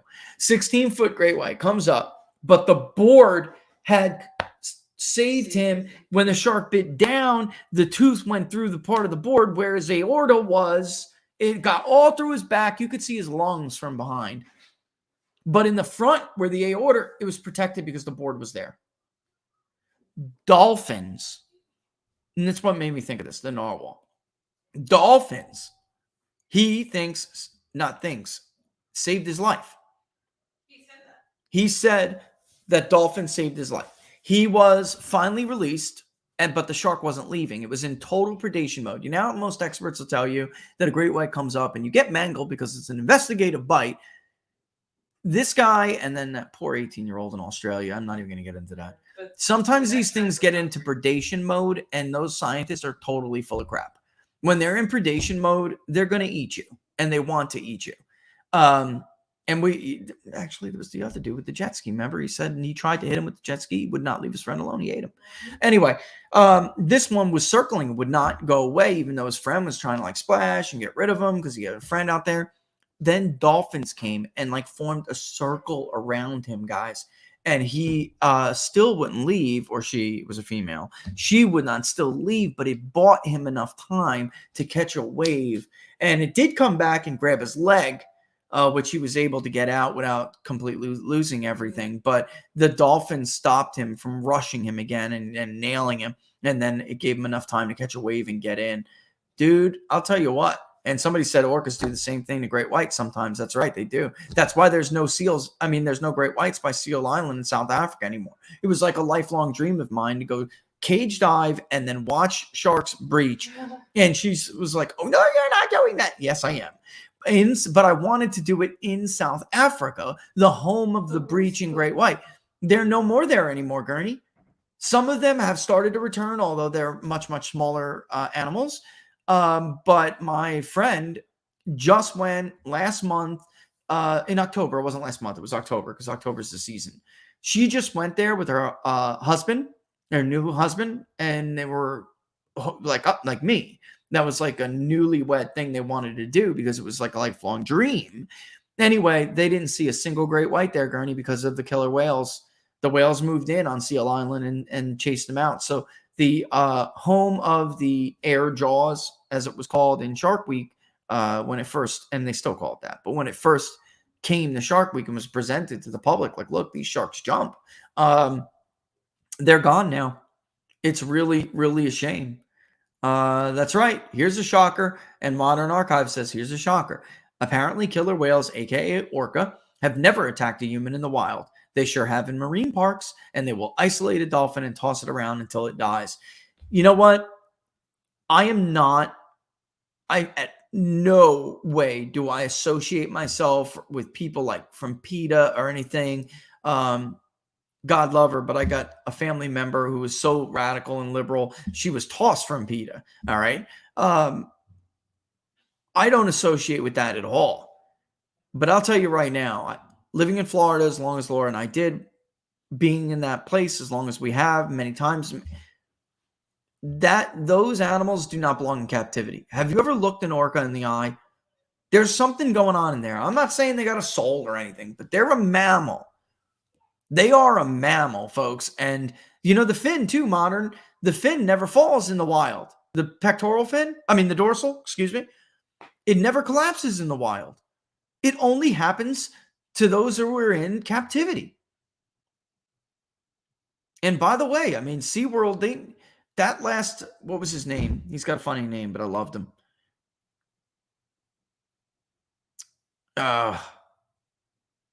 Anybody know the name of the last one that ended it for them there? Yeah, once again, Laura had to put her foot down. I'm telling you, Glenn, I'm going diving. She's going to lose this fight, brother. I am going diving with them. No, it's not Shamu. Killer whale who attacked the trainer. She was a female, and that was like the last of it. He was the subject of that CNN documentary that went over the line. As usual, the left has always got to go over the line. They always have to overreact and go too crazy, where even someone like me, who doesn't believe in killer whales in captivity, has to like break from them and disagree with it. And by the way, have you ever heard a mother killer whale scream in pain and agony? It is a cry when her calf is caught and taken away from her in the wild. I have. Laura has. It's horrific. They're crying. That's a cry. Anyone who's got kids knows that is a cry of a mother. The wailing of a mother who lost her child. It's horrible, dude. Right? I don't know why. Maybe my daughter got home or something and she's dealing with Blackfin, the documentary of Blackfin. Yeah. He has a name, and as soon as it pops in my head, I'm going to remember it.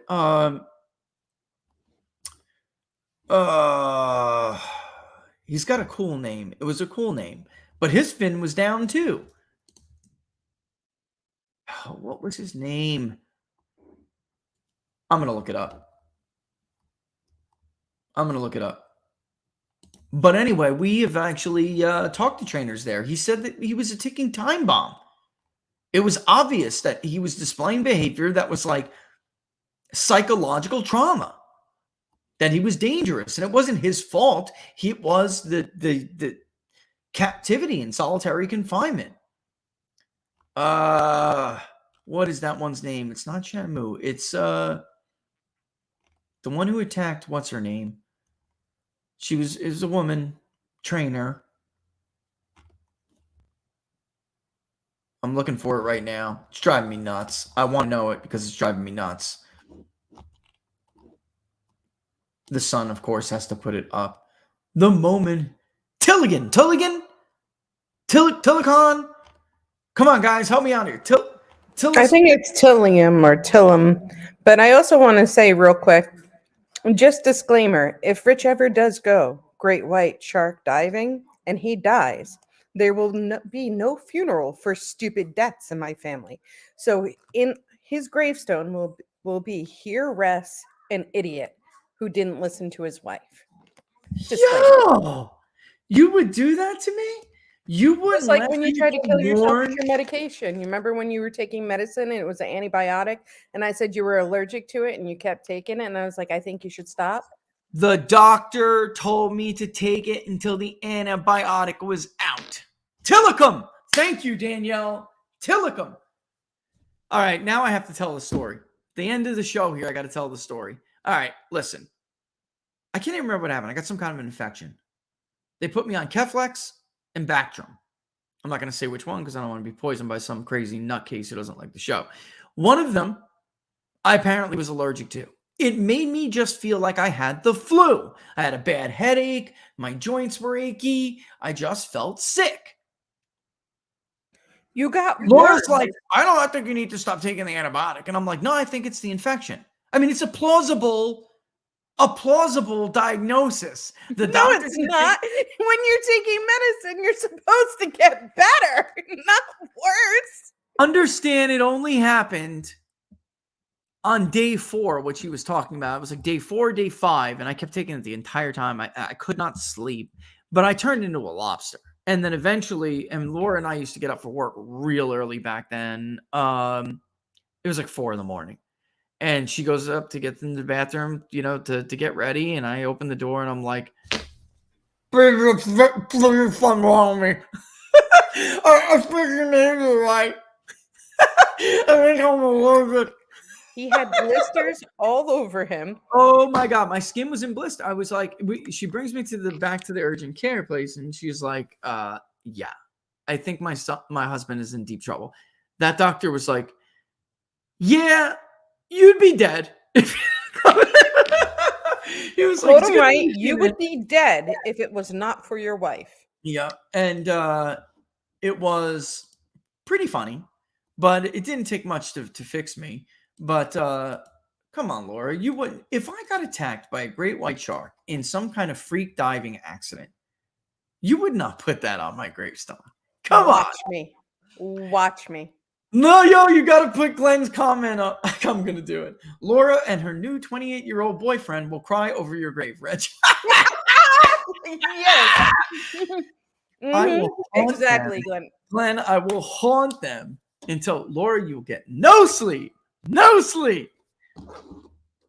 All right. Actually, it wouldn't be a 28-year-old boyfriend, though. It would be like a 58-year-old boyfriend.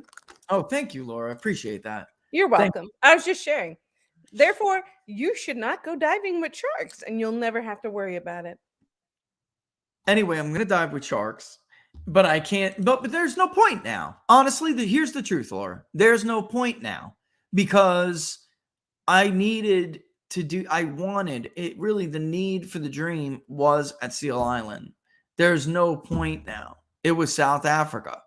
Like, going to California, you can go to Guadalupe, right? They breach there, but it's not the same. It's not the same. The point, too, is to just, when the shark comes by the cage, I just want to reach out and touch that thing. I do. It's the side of him. I'm talking about once the man killer gets past the cage, the jaws, once that's out of range, I just want to reach out and touch like the side of it. I got the closest I've ever been to a large great white. It was a 15-foot great white that the University of Florida had preserved for their shark part of their exhibit, where they have like megalodon recreations and big teeth.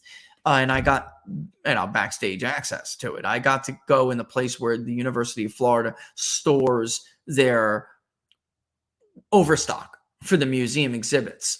And I'll never forget. I'm like, this is 15 feet. This great white could swallow me whole. Like, you always think it has to be jaw size, 20, 22 feet. I mean, I'm not a big guy, but even like a 6'3" guy is going to be bitten in half by a 15-foot great white if it wants to. I just couldn't believe the size of it. And I've always loved sharks. Always loved sharks. But I didn't love them. Look, I don't love them so much. I, of course, would be careful. I was scared in Brielle when that happened, Laura. When that happened with the bull sharks, I was afraid.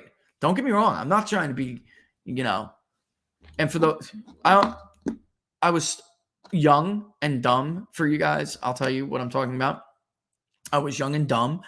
And there's a place called the Brielle Yacht Club in Jersey. There's like restaurants there and where the boats come in, but there are also still commercial fishermen there. And then people who take out people, charter them. Anyway, in the middle of the night, it's like 2 a.m. One of the bars at the yacht club closes, and my friends and I were out having a good time. I just got out of the army and I was hurt. I was injured. I was supposed to be walking still with assistance, and I wasn't. Anyway, we were out having a good time, and I drank too much. I was absolutely intoxicated. And so were all my friends. And we're like, we're going to go jump off the yacht club here. All of the boats had come in, and for like an hour, they had been spraying all the fish guts. They're cleaning the decks of their boats. And I had no idea that bull sharks come in there and eat in the middle of the night. I jumped right in with bull sharks. I jumped right in with bull sharks. And how I knew it was a bull shark and those fishermen were right, because I got bumped. And I got bumped by a flat-nosed large animal. And I don't know what, I mean, I didn't see, make confirmation, but there's no doubt about it. It felt like what a bull shark feels like. Anyway. And disclaimer, your wife once again told you that was a bad idea and not to jump in that water, that there's nothing good waiting for you, especially with boats that clear off chum off their boats into the water. That was stupidity, and I apologize for that. And remember Dylan? I decided that I'm climbing up the wooden ladder. And I'm just going to be calm, even though I was afraid. I'm just going to be calm, and I'm just going to calmly get to the ladder and climb up the ladder. What I didn't know is that there were barnacles all over the ladder, and my fingers, my hands, my feet were sliced to bits. I was bleeding everywhere. But my friend Dylan, who jumped in with me, Bob didn't. He was smart, right? Sauer did not jump in. Smart guy, even though he's not thought of. No, he jumped in. All of you jumped in. You were all idiots, and I was yelling at all of you. How'd he get up? Dylan, we know, which he was first. He felt the swirl, and he said, "I'm out." And then you said, "What?" And then you got bumped. And then I never seen you climb a ladder so fast, ripping your hands with barnacles. But I didn't I didn't swim to the ladder fast. No, but you climbed calmly to the ladder without making too many splashes and got out. Dylan, my other friend, was so petrified. Yes, I sobered right up as soon as I realized that was a shark. And I mean, what else? It could not have been anything else. Barracudas, which aren't really around there. I mean, they are if you go further out. And we have them here too in the Atlantic if you go further out, but this wasn't that far out. And they have pointy noses. This was and it was large. I mean, it felt like somebody imagine somebody took like a bat and not hard, but like firmly, hit you level in the back. That's how hard it felt. I was like, oh my God, that's a shark. Anyway, my friend Dylan, who was out further, was too afraid to swim through it, like near me, to swim to me and then go with me to the ladder. So he held his breath and tried to mimic a piece of driftwood. I kid you, right, Laura? And the current took him. And we got in the Jeep and we went like 3 parts down, like it was like a mile and a half down. Yeah, if people don't know how the Jersey Shore works, Glenn, sometimes they're like little turnoffs, and then there's like a little part of the beach here, a little turnoff, at the end of a road, and then you could get into the part of the water over there or something. It was like the whole time he said, "I'm a piece of wood. I'm a piece of wood. I'm a piece of wood." And then eventually and he did. It worked.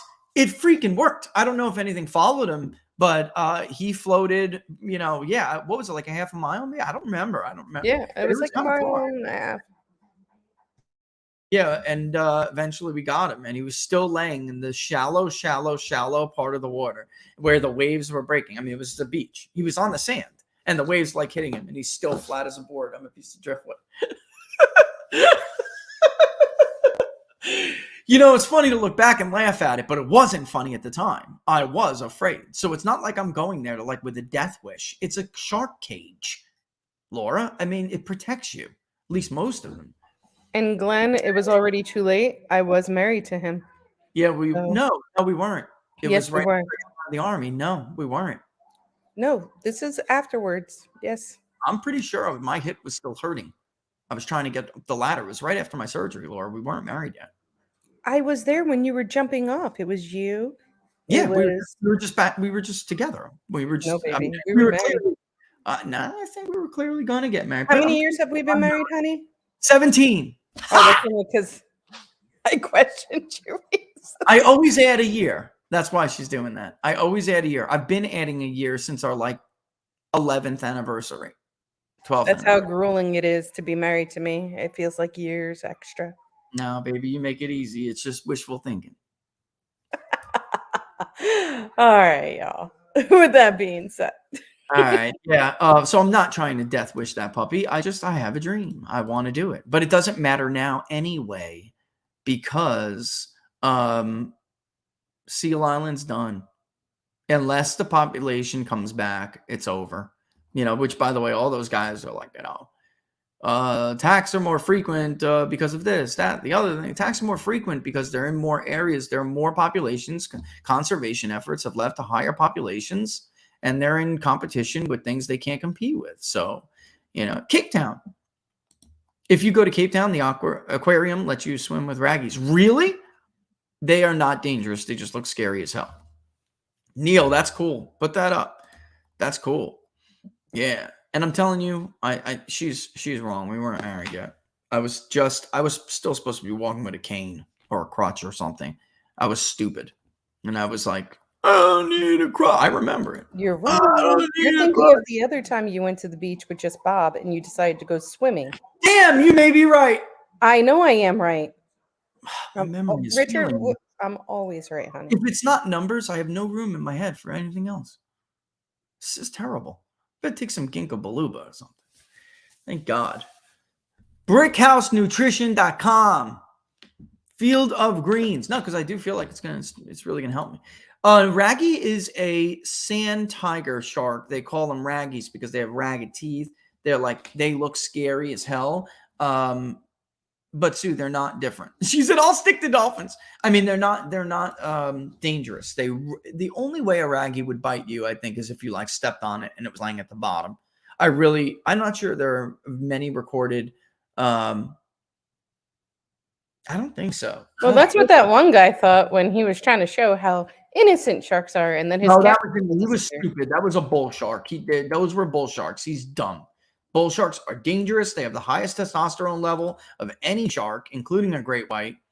And I know they're going to look scary, but here's a couple of images of sand tiger sharks. But, and that's right? Raggies are sand tiger sharks, right? I believe that. Just Neil, correct me if I'm wrong, but don't they call them raggies because of their ragged teeth, right?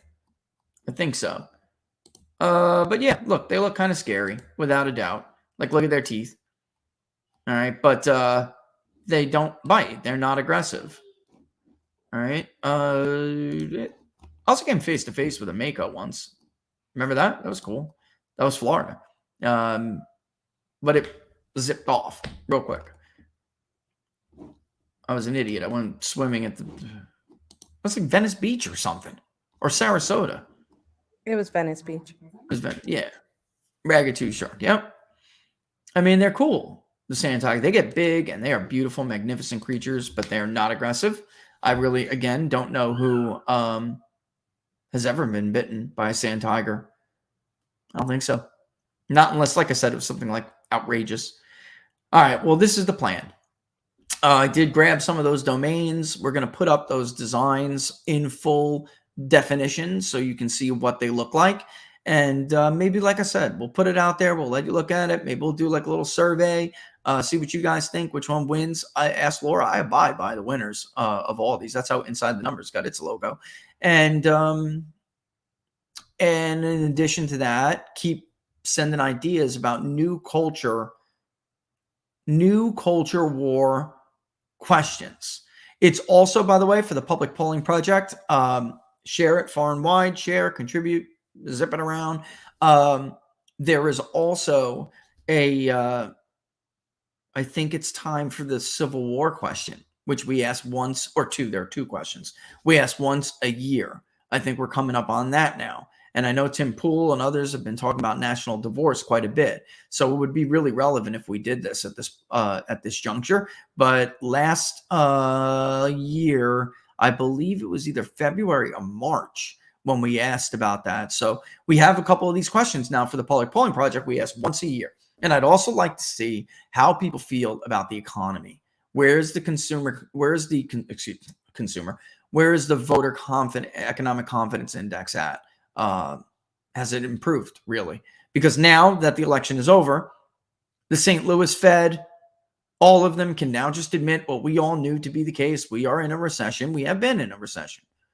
That's what 2 consecutive quarters of negative growth are. And how do they feel about inflation? Even though inflation is, like we said, receded somewhat, still very high, there's that sub-indicator that deals with the outlook for personal income. And that's the inflation-related indicator. I wonder where that is. So there's a lot we could do. And also, it's time for some nomination polling on both sides. Right? So there we go. All right. On that note, that's it. Keep an eye out for that. Locals, yeah. Sue, we'll put those designs on locals. All right. And then also too, if you have a suggestion, I'm gonna put something up. Suggestion for Culture Wars. Just reply to it. We'll keep it in one area. All right. Sunday. I don't have it on me, but don't forget Tragedy of Great Power Politics, the book club. If you're a locals member, supporter, we have a lot more supporters on locals than we do have members who come to the book club. So, consider coming to the book club. You will learn a lot. All right. We're reading right now after reading Jack Snyder, Myths of Empire, which couldn't have been a better time to read that book. Zelensky. Now we're reading John Mearsheimer, which also is a fantastic time to read it. Tragedy of Great Power Politics. And we're right now talking about the primacy of land power and why naval blockades don't alone coerce great power rivals into doing things. And we just finished up why strategic bombing campaigns are doing. He's arguing that ground forces, the armed forces, is the most critical component when you're talking about power for great powers. And wars are won with armies. They're not won by the air or the navy. They're supporting elements of the army. And there is something called the stopping power of water.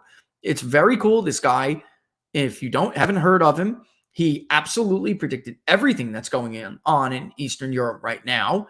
And we just got over talking about Slobodan Milosevic. Why that bombing campaign, which neoliberals use all the time, as in, well, you could just bomb people in submission. No, you can't. And Milosevic did not relent because of the bombing campaign. He relented because of a very real threat of a massive ground invasion from NATO forces. And they only had one ally, which was Russia, and they did not want a NATO army on their front doorstep, like is the case now with Ukraine. That's been their major issue. So they abandoned Slobodan Milosevic, and that's why he relented. He had no support anymore and didn't want to be invaded. Because at this point, it was like, let me just negotiate the best deal. Maybe I can save my own life. Otherwise, I'm going to end up like Mussolini, hung upside down, like a pig by my own people. So incredible. 3 p.m. Eastern Standard Time on Sundays, although we do change it around quite a bit. 3 p.m. Eastern Standard Time on Sunday is when we do our book club normally, almost all the time. And consider checking it out if you're a member of Locals. It's very cool. All right. You don't technically need the book, by the way. We read them anyway. We read it aloud anyway. All right. So, like I said, I want to see more people there. Definitely. All right. With that in mind, everybody have a safe weekend. Looking forward to your ideas, your interactions, and we are out. Rumble. I will upload this video for you. Okay. Because I see it did not reconnect. I don't know why, but I will upload the video for you. All right. All the best, folks. Have a good week. You have a good weekend, right? Revo, say deuces. No, come here. Deuces. Say deuces. Okay. All right, thank you.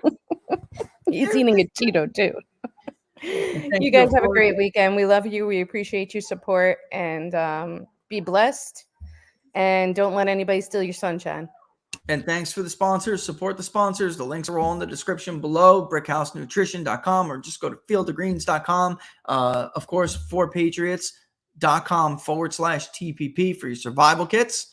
And if you're thinking about where to put that IRA, or you just want to protect against inflation, Precious Metals GOLDCO is waiting for you right now at TPPlikesGold.com. TPPlikesGold.com. Remember, TPP loves silver. All right. Deuces. See you guys soon. Have a great weekend.